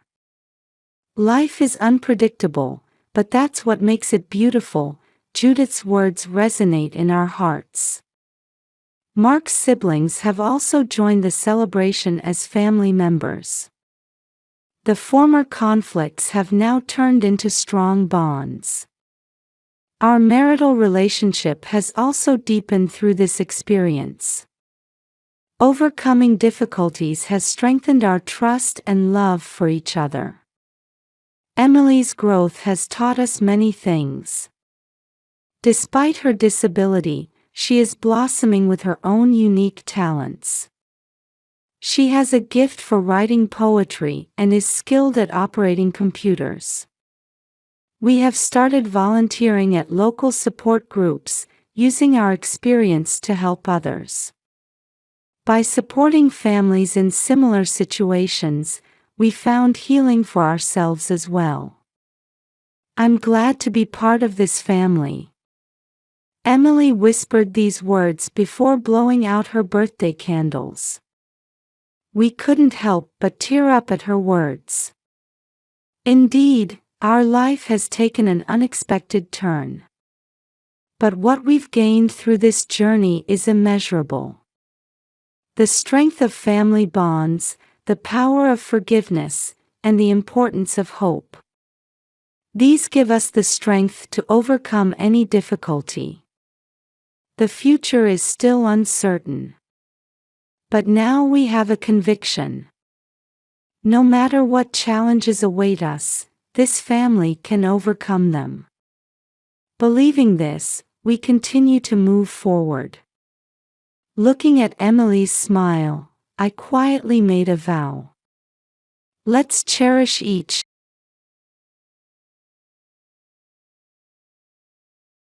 Sunday morning, 7 o'clock. I stepped out of my house to begin my daily gardening routine. The morning air, filled with the fragrance of roses, felt pleasant against my skin. In my well-tended garden, more than 20 varieties of roses bloomed proudly. The white houses of our neighborhood gleamed in the morning sun, while birdsong echoed through the quiet residential streets. My name is Carol Hamilton. This year, at 65, I retired from my position as a cardiac surgeon. I'm spending my quiet retirement years in this colonial-style house of 50 years. Located in the Green Hills district of Chicago's suburbs, our home, with its deep green window frames and crimson door, is a place of memories built over 40 years with my husband, George. My reflection in the mirror shows gentle age-appropriate wrinkles, a silver bob, and black-rimmed glasses. Today, as always, I'm wearing my usual attire, a pastel blouse, carefully pressed slacks, and understated pearl accessories. The meticulous habits I developed as a physician remain part of who I am, even in retirement. In the garden, there's a special space for my beloved granddaughter, Olivia. A wooden swing set, a small sandbox, and a picnic table. On weekends, this place fills with her laughter. The greenhouse blooms with seasonal flowers, and the flower beds are planted with colorful flora. Inside, cherished family photographs adorn the mantel above the living room fireplace. Classical furniture fills the room, and large windows overlook the well-maintained garden. The kitchen is clean and orderly, with Olivia's special stepping stool in place. In the master bedroom, photos of my husband still hang, and the subdued color scheme brings peace to my heart. George, who passed away 10 years ago, and I supported each other's careers while enjoying gardening together on holidays. We raised our only son, David, as a team. David followed in his father's footsteps to become a doctor, and we shared a proud bond as parent and child. However, 2 years ago, we lost him in a sudden accident. What helped me overcome that grief was the presence of David's wife, Mary, and my granddaughter Olivia. Mary and I had built a good relationship from the start, and we maintain our connection even after losing my son. I feel our bond through Olivia has grown even stronger.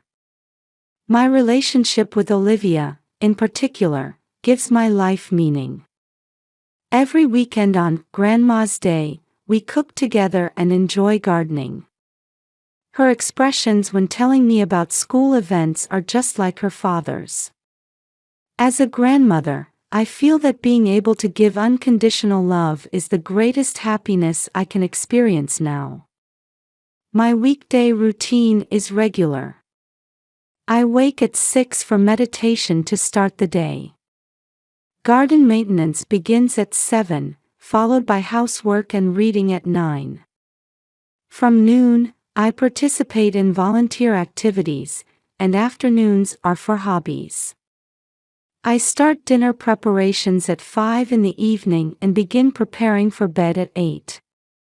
This quiet daily routine keeps my heart peaceful. And then weekends. Special time with Olivia begins. We cook together, play in the garden, and sometimes work on homework. We look through family albums, sharing memories of David and George. Such peaceful daily moments wove our happy times together. Everyone believed these peaceful days would continue forever. No one could have imagined that everything would change on that Sunday morning. One Saturday afternoon, the doorbell rang at its usual time. Opening the door revealed Mary and Olivia's smiling faces. This was our small ritual marking the beginning of the weekend. "You look well this week, Olivia." "Yes." "Are we making cookies today?"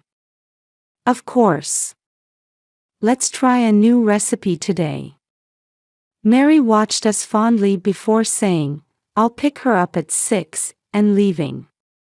In the kitchen, Olivia immediately put on her favorite pink apron. Imitating my movements, she began measuring ingredients with practiced ease.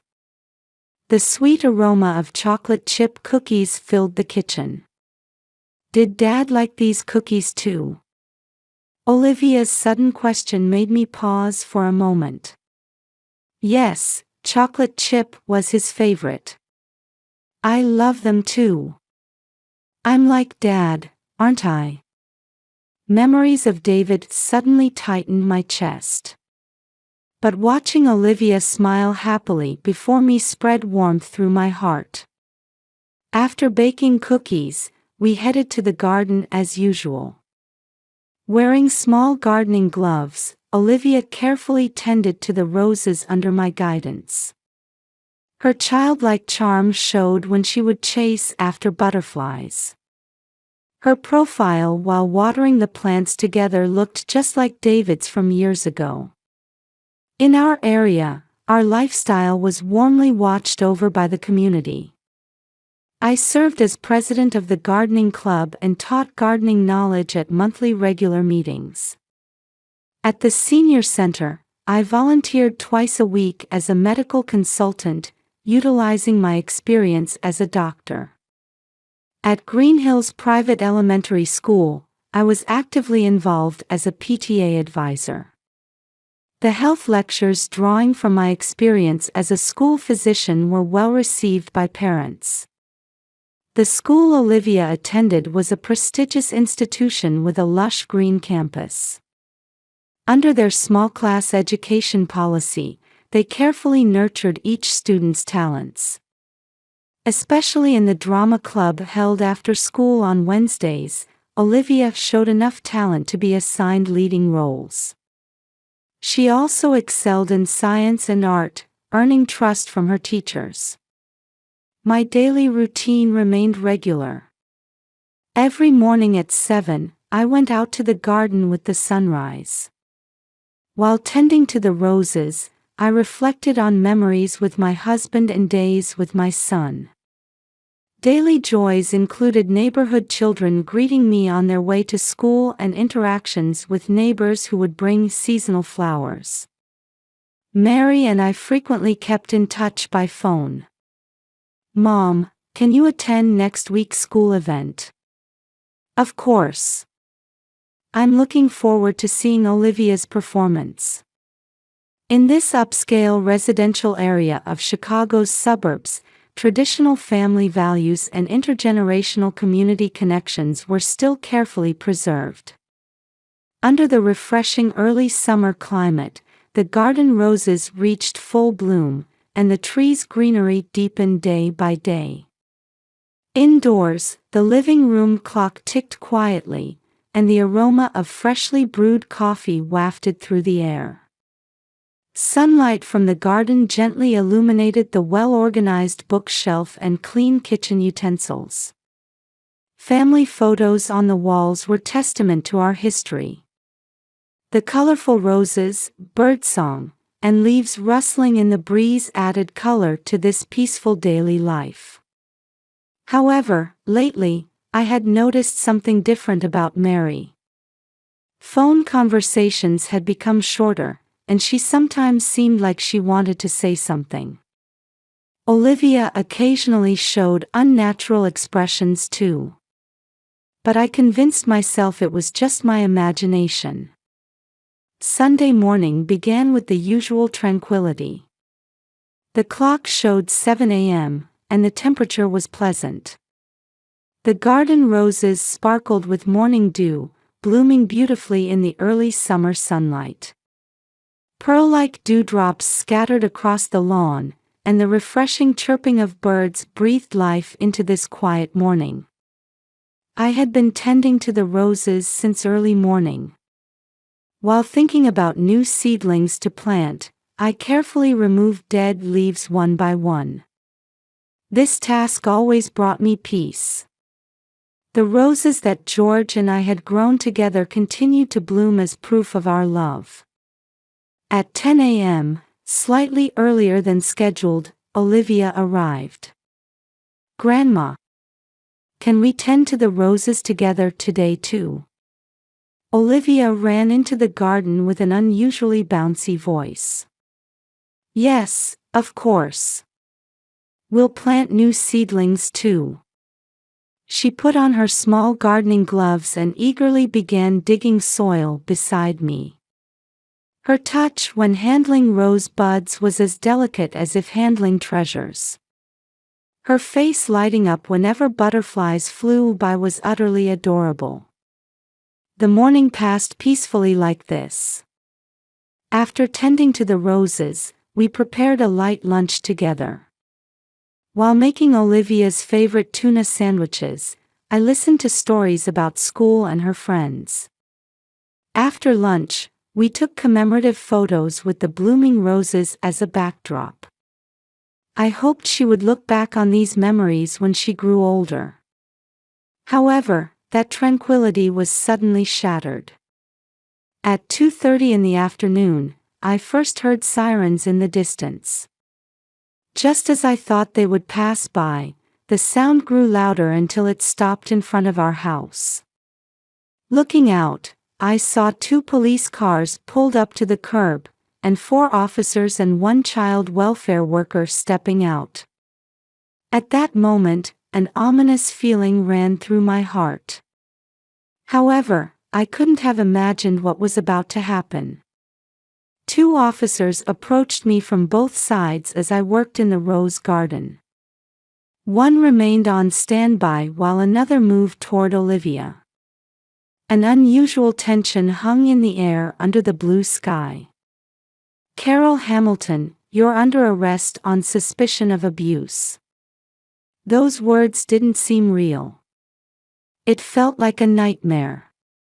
The gardening trowel fell from my hands, making a dull sound on the soil.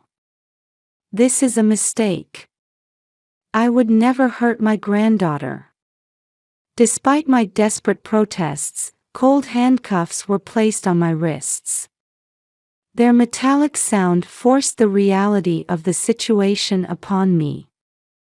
In my confused mind, I felt the trust one had built as a doctor, grandmother, and community member crumbling like a sand castle. And then, at that moment, I caught sight of Olivia's expression a few meters away. It was a meaningful smirk I had never seen before. It would take a little more time to understand the meaning of that smile. Neighbors began gathering in the street. Some peered through windows, others started recording with smartphones. Small whispers could be heard from among people who had always treated me with respect. "How could this be? Unbelievable, the gentle Dr. Hamilton." Each voice stabbed deeply into my heart. Just before being pushed into the police car, I looked at Olivia one last time. Her thin smile made her seem like a different person. The innocent granddaughter who had been tending roses with me this morning was nowhere to be seen. And so, my peaceful daily life crumbled away along with the gloriously blooming roses. Lowered from the police car's back seat, I was led into the police station. The cold sensation of handcuffs still lingered on my wrists. The smell of disinfectant grew stronger as we walked down the hallway. This building had a cold atmosphere unlike a hospital. As a doctor who had treated countless patients over 40 years, I never dreamed I would be brought to the police as a suspect. The interrogation room was smaller than I had imagined. A heavy iron table and chairs were fixed in the space surrounded by gray walls. A one-way mirror was embedded in the wall, and a small recording device's red light blinked on the ceiling. An old water cooler stood in the corner. After what seemed like an eternity, the door opened, and a middle-aged male detective entered. Holding a thick file, he sat down in the chair looking tired. His eyes held a sharp gaze that came from years of investigative experience. As soon as he sat at the desk, he began in a quiet but intimidating tone. "Multiple bruises have been confirmed on Olivia's body." At those words, I felt my heart stop for a moment. Blood drained from my face. Cold sweat seeped into my palms. That's impossible. I would never. Words failed me. Every weekend spent with Olivia. Tending roses, baking cookies, sometimes helping with homework. In all those precious moments, hurting my granddaughter was unimaginable. Happy times until this morning ran through my mind like a fleeting dream. As a doctor, you knew how to make bruises less noticeable, didn't you? The detective's words cut through my heart like an icy blade. His gaze held a coldness that seemed to have already decided I was guilty. Wait, please. This must be some mistake. Despite my desperate defense, the detective began laying out evidence on the desk. Olivia's medical report. Photographs documenting bruises on her body. And witness statements from neighbors. Each piece of evidence seemed to slowly crumble my life away. The location and size of bruises in the photographs did appear intentional. However, I hadn't caused them. Even as I insisted this, the detective's expression remained unchanged. The second hand of the clock on the interrogation room wall ticked forward with abnormally loud sounds. Those sounds seemed to echo as if cornering me. In this surreal situation, my mind was filled with confusion. Why were there such bruises on Olivia?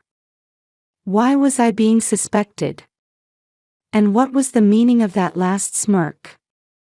Questions swirled and vanished in my mind. Outside, events were already rapidly unfolding. Local news programs had begun reporting on the case as suspected abuse of private elementary school student. The footage showed my arrest in the Rose Garden, with detailed coverage of my background and community activities. Ironically, my previous good deeds seemed to make the shock of the incident even greater. On social media, my name and photo spread instantly. Various speculations flew around as "shocking case by trusted doctor." Comments like, "Was her usual good behavior just an act?"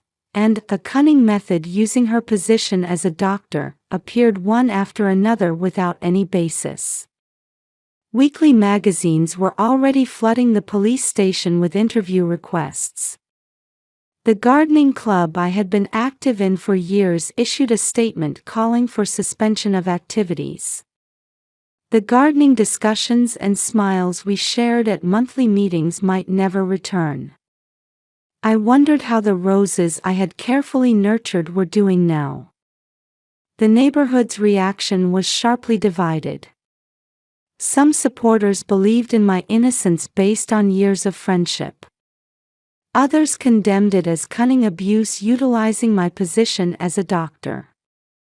Faces that once exchanged greetings now looked at me with suspicious eyes. And this division created deep rifts in the community. I heard that the senior center had already requested my resignation from volunteer activities. How many people had I counseled as a medical consultant? That relationship of trust was about to crumble in an instant. The achievements and reputation I had built up seemed to be crumbling like a sand castle. The fluorescent lights in the interrogation room mercilessly illuminated my face. In the reflected light, I could see myself in the mirror. The peaceful expression I had worn while tending roses just hours ago was gone, replaced by deep lines of fatigue and confusion. Dark circles had appeared under my eyes, my cheeks were hollow, and my hair was disheveled. I looked like a different person. In this narrow space, I desperately traced my memories. Weekends with Olivia. Changes in Mary's behavior. And that unnatural smirk. Everything must be some mistake. But what that something was, I couldn't yet see. Only one thing was certain in this confusion: the fact that I had never hurt my granddaughter. On the third morning in detention, my attorney Sarah Watson appeared with new evidence. Her expression carried tension, indicating some important discovery.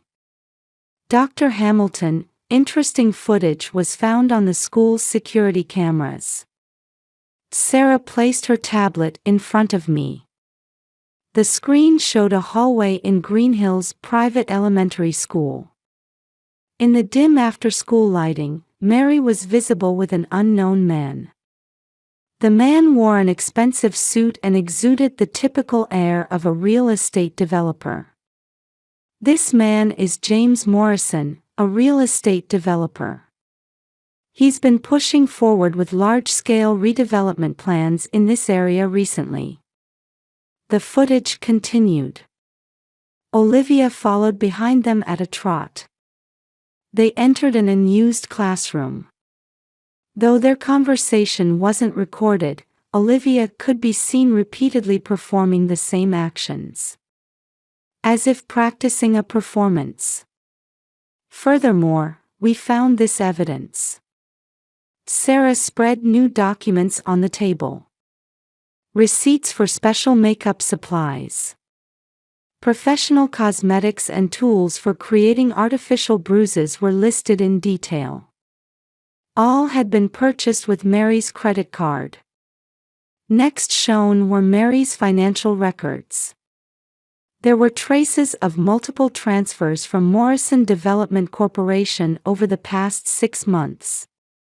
The amounts were too large to be considered normal transactions. And this is the decisive evidence. What Sarah showed was a draft of real estate transactions. Detailed plans to convert the area, including my home, into a large commercial facility. However, there was one obstacle to its realization: my land rights inherited through succession. Mary would have been in a position to gain asset management rights as Olivia's guardian if you were arrested. All the points were slowly connecting. However, the most important testimony was still to come. The next day, a meeting with Olivia was permitted. With a plainclothes officer present, my granddaughter began speaking through tears. Mom said, "This was special acting." In a small voice, Olivia gradually revealed the truth. "What kind of acting did you practice?" Sarah asked gently. "Practicing scary faces, and practicing laughing at the end." Olivia's confession unraveled all the mysteries. "Every night, Uncle James made me practice how to make smiles, how to show sad faces, everything." Her words pained my heart. I gently stroked her head and said, "It must have been hard. Such a heavy burden on such small shoulders." I loved spending weekends with Grandma. But if I didn't do what Mom said? Olivia's voice trembled. When I showed that last smile, I was really about to cry. "I know. You were very brave. I'm proud of you for finally telling the truth." A year has passed since then. Our lives gradually but surely returned to their normal course. The weekend cooking classes resumed, and Olivia enjoyed cooking more enthusiastically than before. "Grandma, I've perfected these cookies."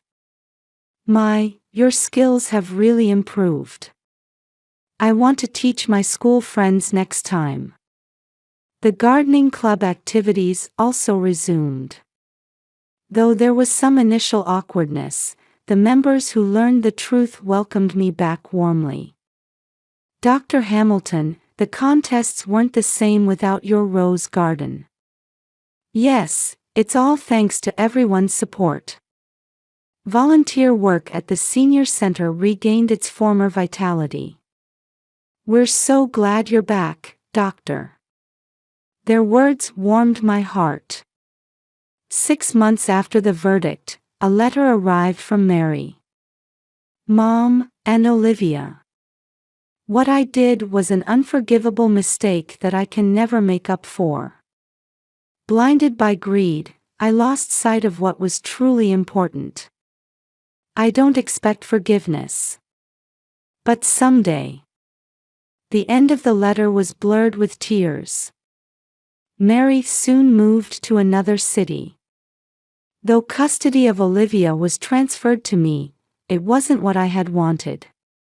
Olivia, you can tell me anytime if you want to see Mom. Yes, but right now, I want to stay here with you, Grandma. One spring afternoon, in the garden full of blooming roses, Olivia said with a curious expression, Grandma, these roses are blooming more beautifully than last year.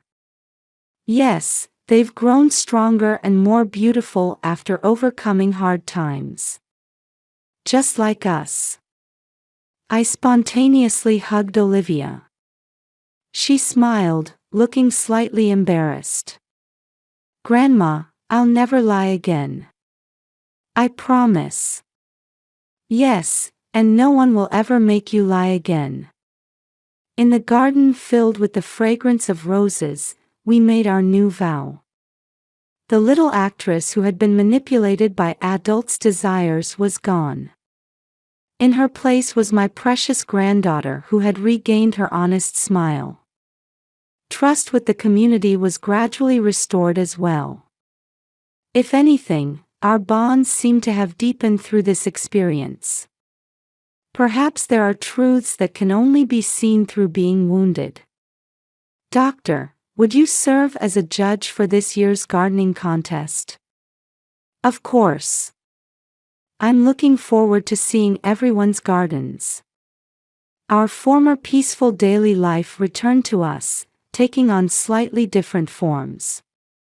It's not exactly the same as before. But it's a new daily life bound by deeper ties forged through overcoming trials. Like roses blooming more beautifully after enduring a harsh winter.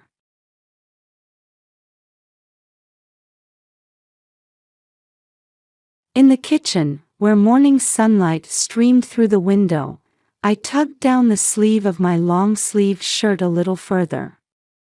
This unconscious gesture has been part of my routine for 7 years now, a small habit to hide the burn scars on my left arm.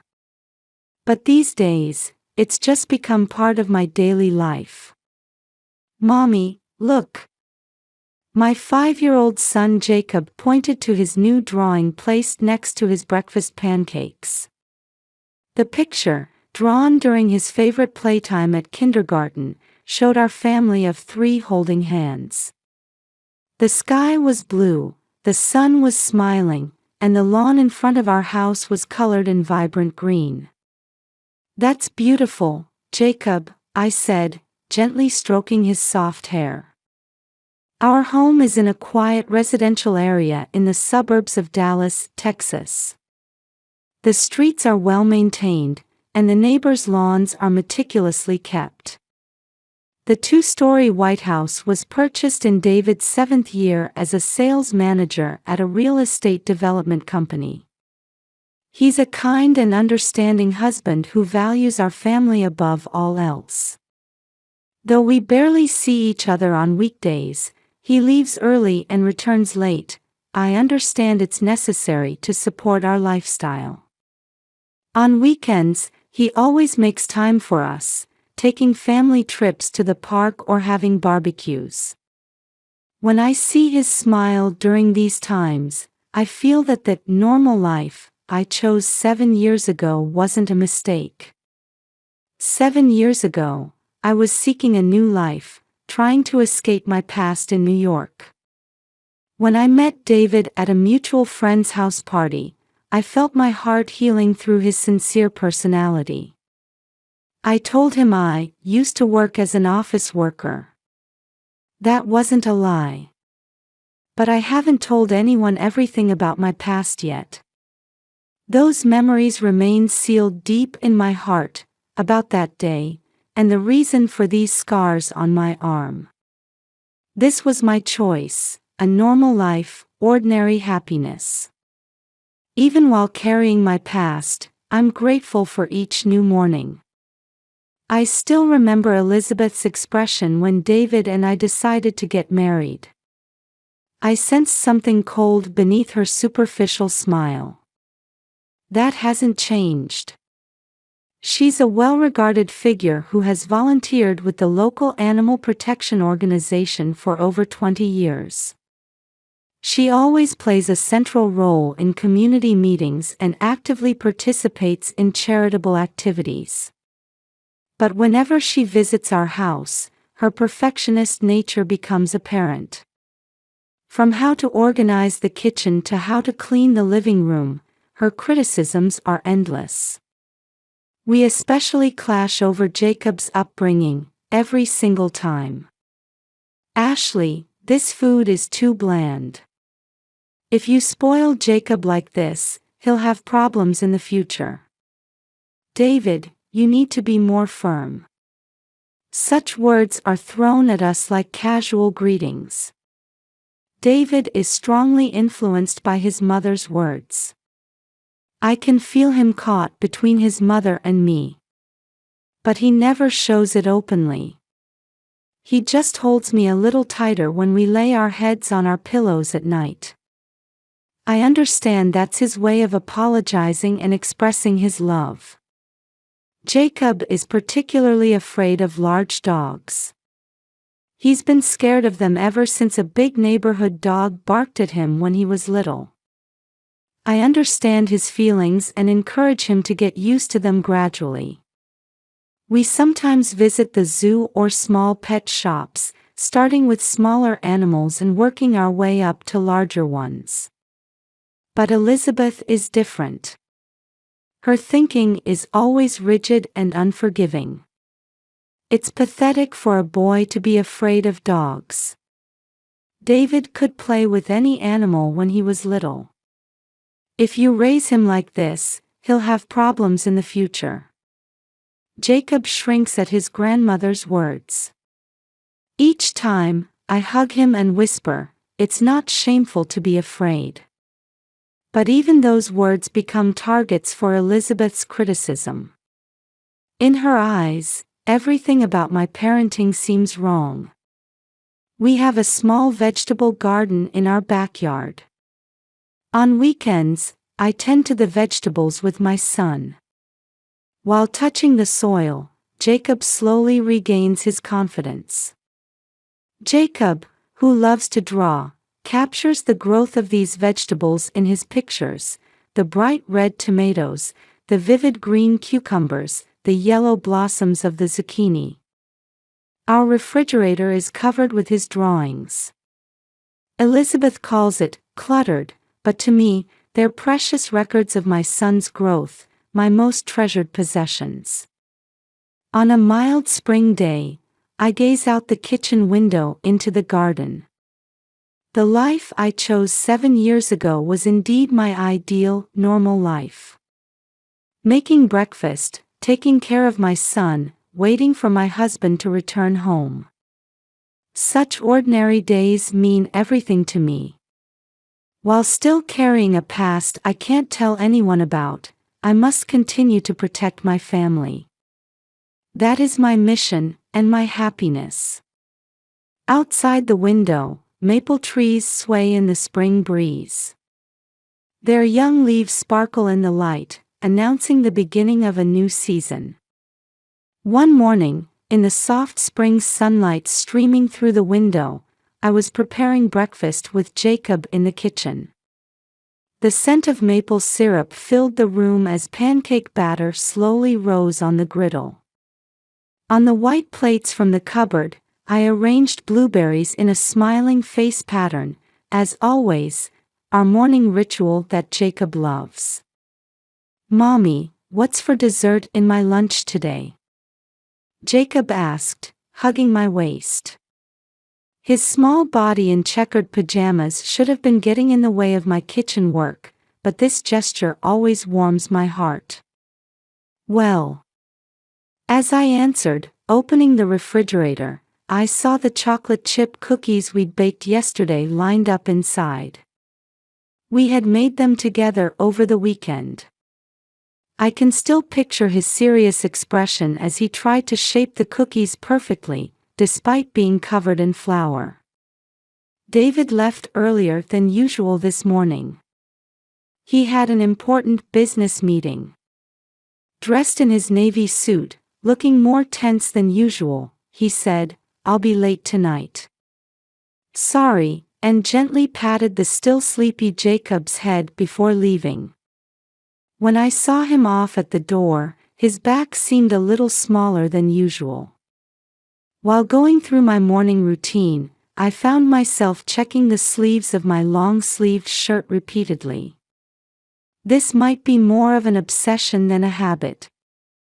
I unconsciously make sure the scars on my left arm are hidden. In the backyard visible through the kitchen window, the vegetables, moistened by yesterday's rain, were gleaming with fresh greenness. Just as I was about to start getting Jacob ready for kindergarten after breakfast, the phone rang. I dried my hands from washing dishes and checked the display to see a familiar name. Elizabeth. I hesitated for a moment before answering my mother-in-law's call. "Good morning, Ashley. I'm thinking of stopping by today." I was momentarily lost for words at this sudden announcement. Her typically forceful voice came through the receiver. "Actually, I have a dog I've been fostering for 2 weeks. I'd like you to see how the training is going." I could hear her usual pushiness in her voice. Or was it my imagination that I detected something different in her tone today? "But Elizabeth, I have to take Jacob to and from kindergarten today."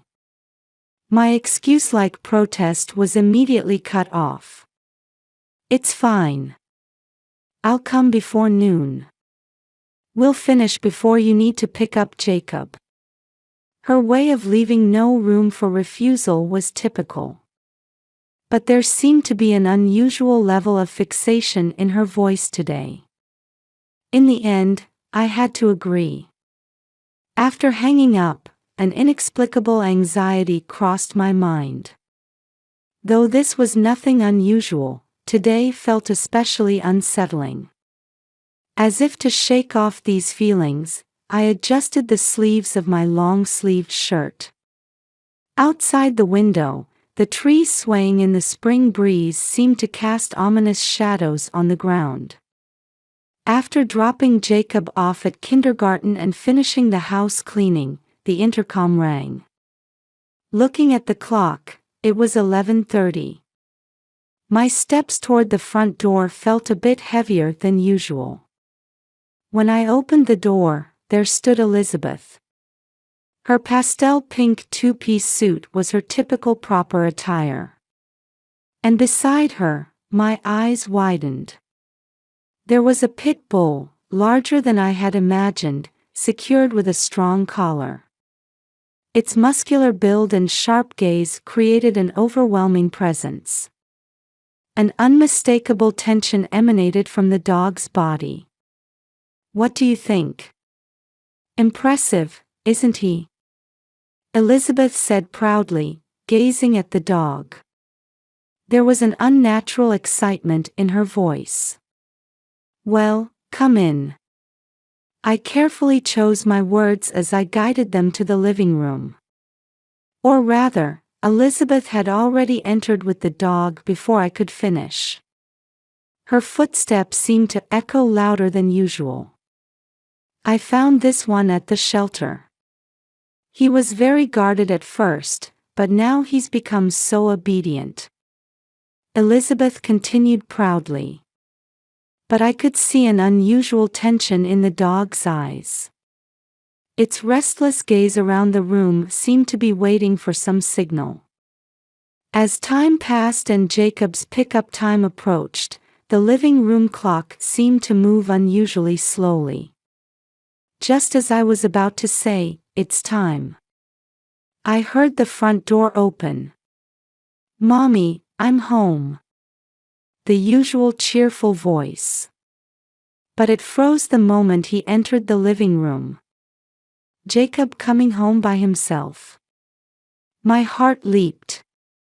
I just remembered, today had a different schedule because of field trip preparations. My son stood frozen in place.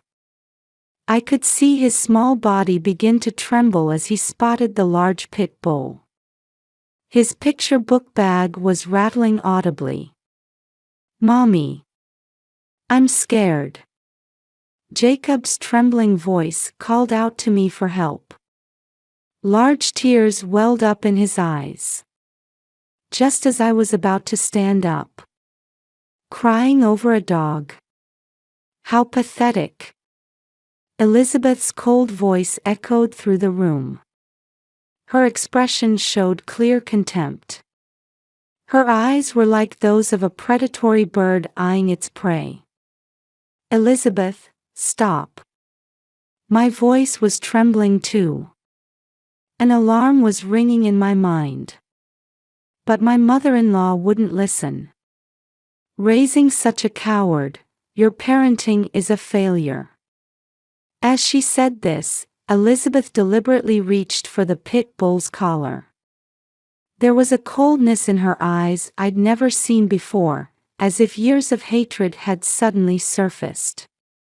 And in the next moment, before my scream could reach them, Elizabeth removed the collar. The pit bull, the moment it was released, took a step toward Jacob. There was clear intent in its movement.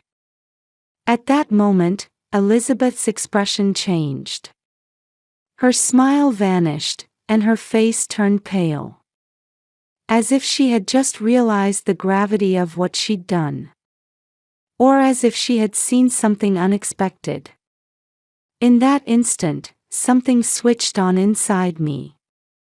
The memories I had sealed away for 7 years rushed through my body all at once. The training in New York. The time spent with countless dogs. And that day of flames and screams.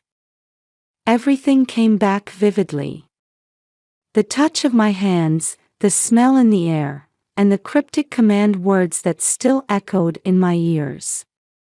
My vision suddenly sharpened. The old training took over my body as if it were yesterday. At that moment, I was no longer Ashley the housewife. "Halt! Down!" My voice rang through the room, sharp and unlike anything they'd heard before. Nothing like the gentle voice I usually used with Jacob. The pit bull's movement stopped for a moment at that voice. Its muscular body tensed, showing a moment's hesitation in its aggressive stance. I followed with an even stronger command, specialized instruction words. Words that would only work on dogs trained for this kind of aggressive conditioning. Commands like secret codes unknown to normally trained dogs. Code Red, neutralize. The pit bull's body tensed for a moment, then surprisingly obediently took a submissive position.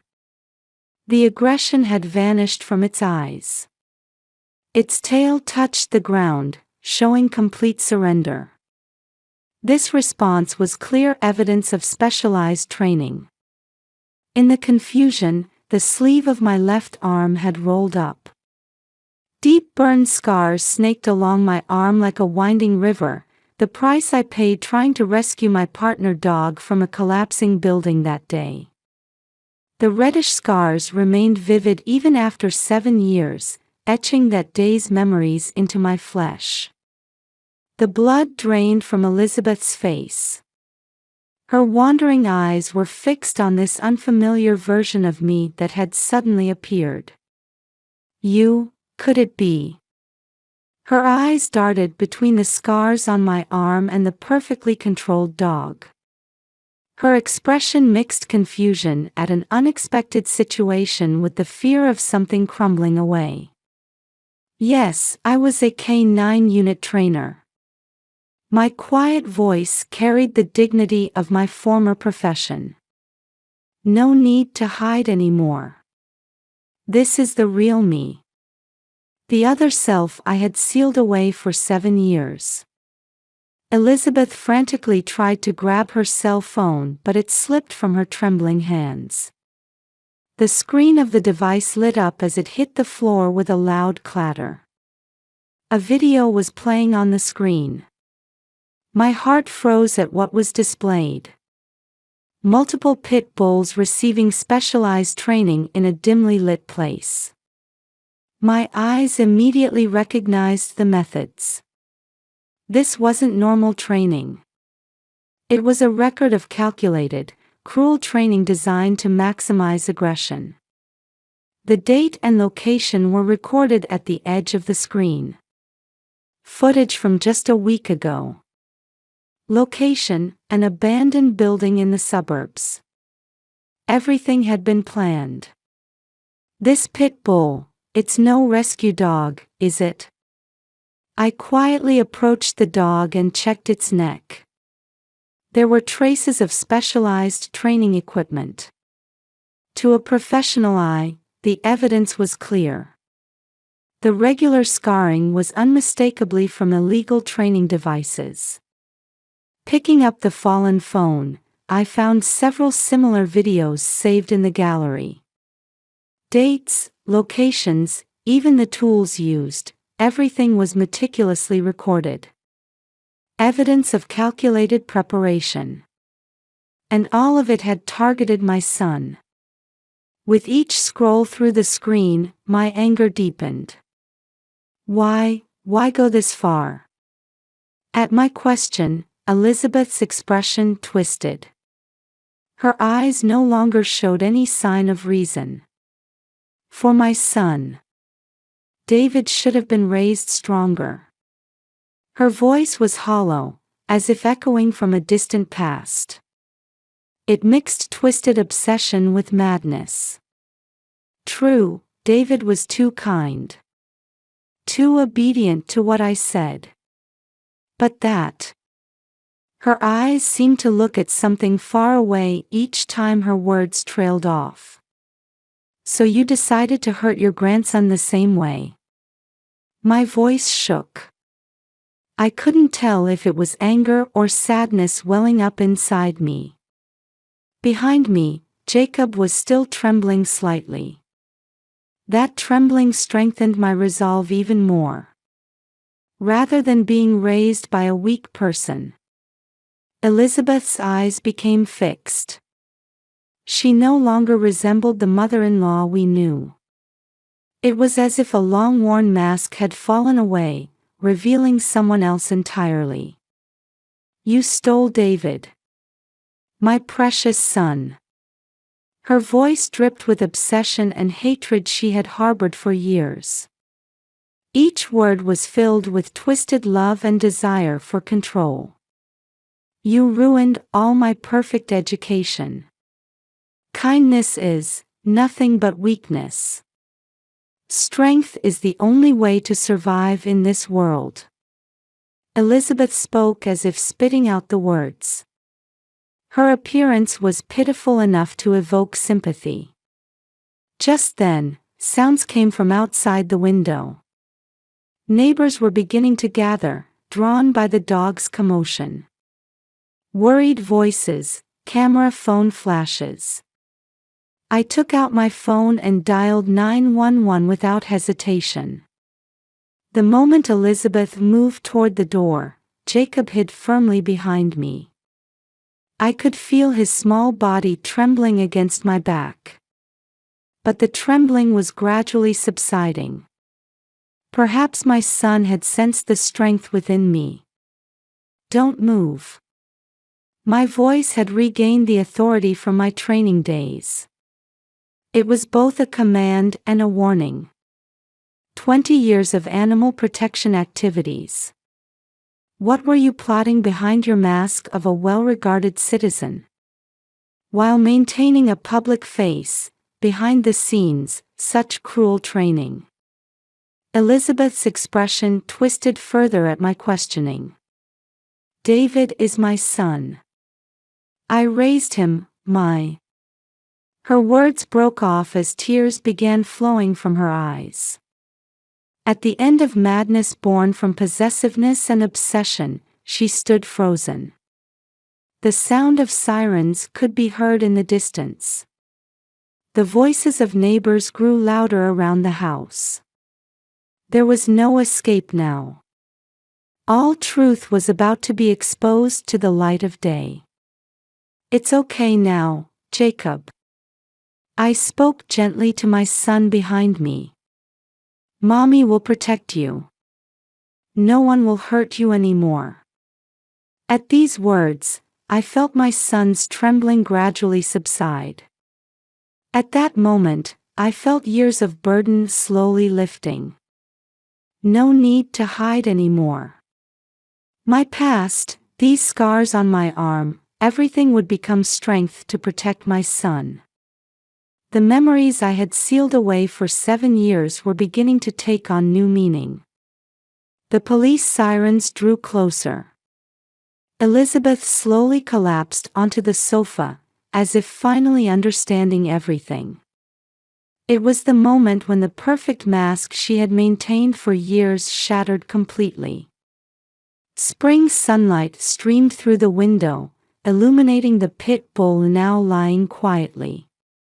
While this incident was drawing to a close, a new chapter for our family was about to begin. The time had finally come to tell the truth. Police cars arrived one after another. The first officers on the scene quickly assessed the situation. "Here's the evidence phone," I said as I handed over the device.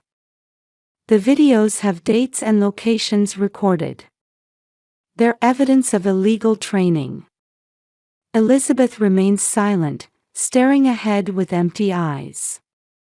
She only let out a slight sigh when the officer handcuffed her. The mask of the perfect, upstanding citizen had crumbled completely. Neighbors began offering their testimonies one after another. "We've been hearing dogs barking late at night recently. I saw suspicious activity at that abandoned building." Her behavior at the animal protection organization had been strange lately. As the investigation progressed, more shocking facts came to light. During her 20 years of work with the Animal Protection Organization, there had been numerous suspicious incidents: missing dogs, unnaturally injured animals, and multiple buried accusations. The trial began 2 weeks later. The court will now deliver its verdict for the defendant, Elizabeth Carter. I held David's hand tightly as the judge's voice echoed through the courtroom. "For the crimes of animal cruelty, attempted assault, and related charges, I sentence you to 5 years in prison." Elizabeth never looked our way, not even once. Just before boarding the transport vehicle, she finally choked out a word. "I'm sorry." Those words were tinged with regret. That night, when I heard the front door open, my heart leaped. "I'm home." David's voice was heavy with deep fatigue. "Welcome home." My voice trembled too. I quietly sat down next to David on the living room sofa. "Tell me everything." His voice was gentle, but his eyes held deep sadness. I began to talk about my days as a K-9 trainer in New York, the rescue operations during 9/11, the burns I got trying to save my partner dog from a collapsing building, and how I sought a normal life to escape that trauma. "I'm sorry for hiding it." Tears spilled from my eyes. "But when I met you, I learned what true happiness was. These 7 years were never a lie."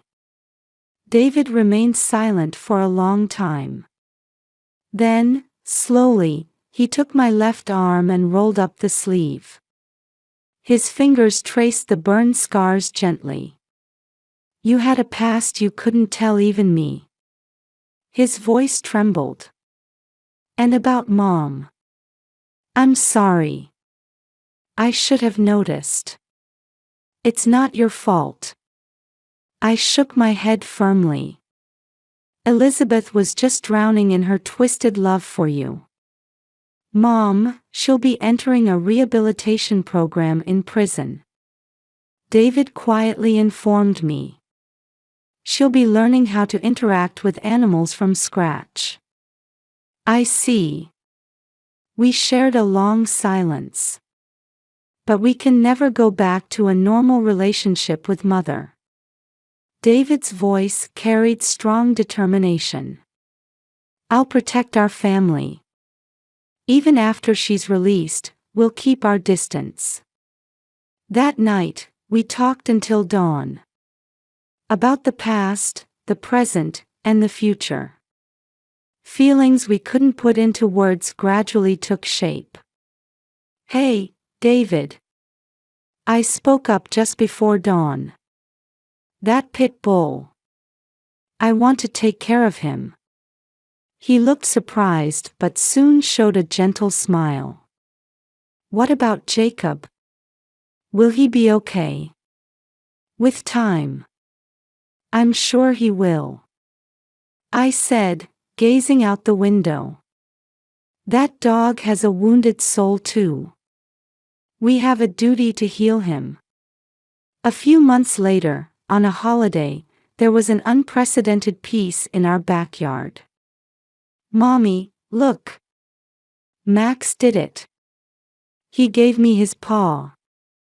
Jacob's voice was full of excitement. Max, the pit bull who had completed rehabilitation, sat in front of him, wagging his tail. I had started training rescued dogs again. This time, to help traumatized dogs recover through love. On weekends, David and Jacob help too. Sometimes, letters arrive from Elizabeth.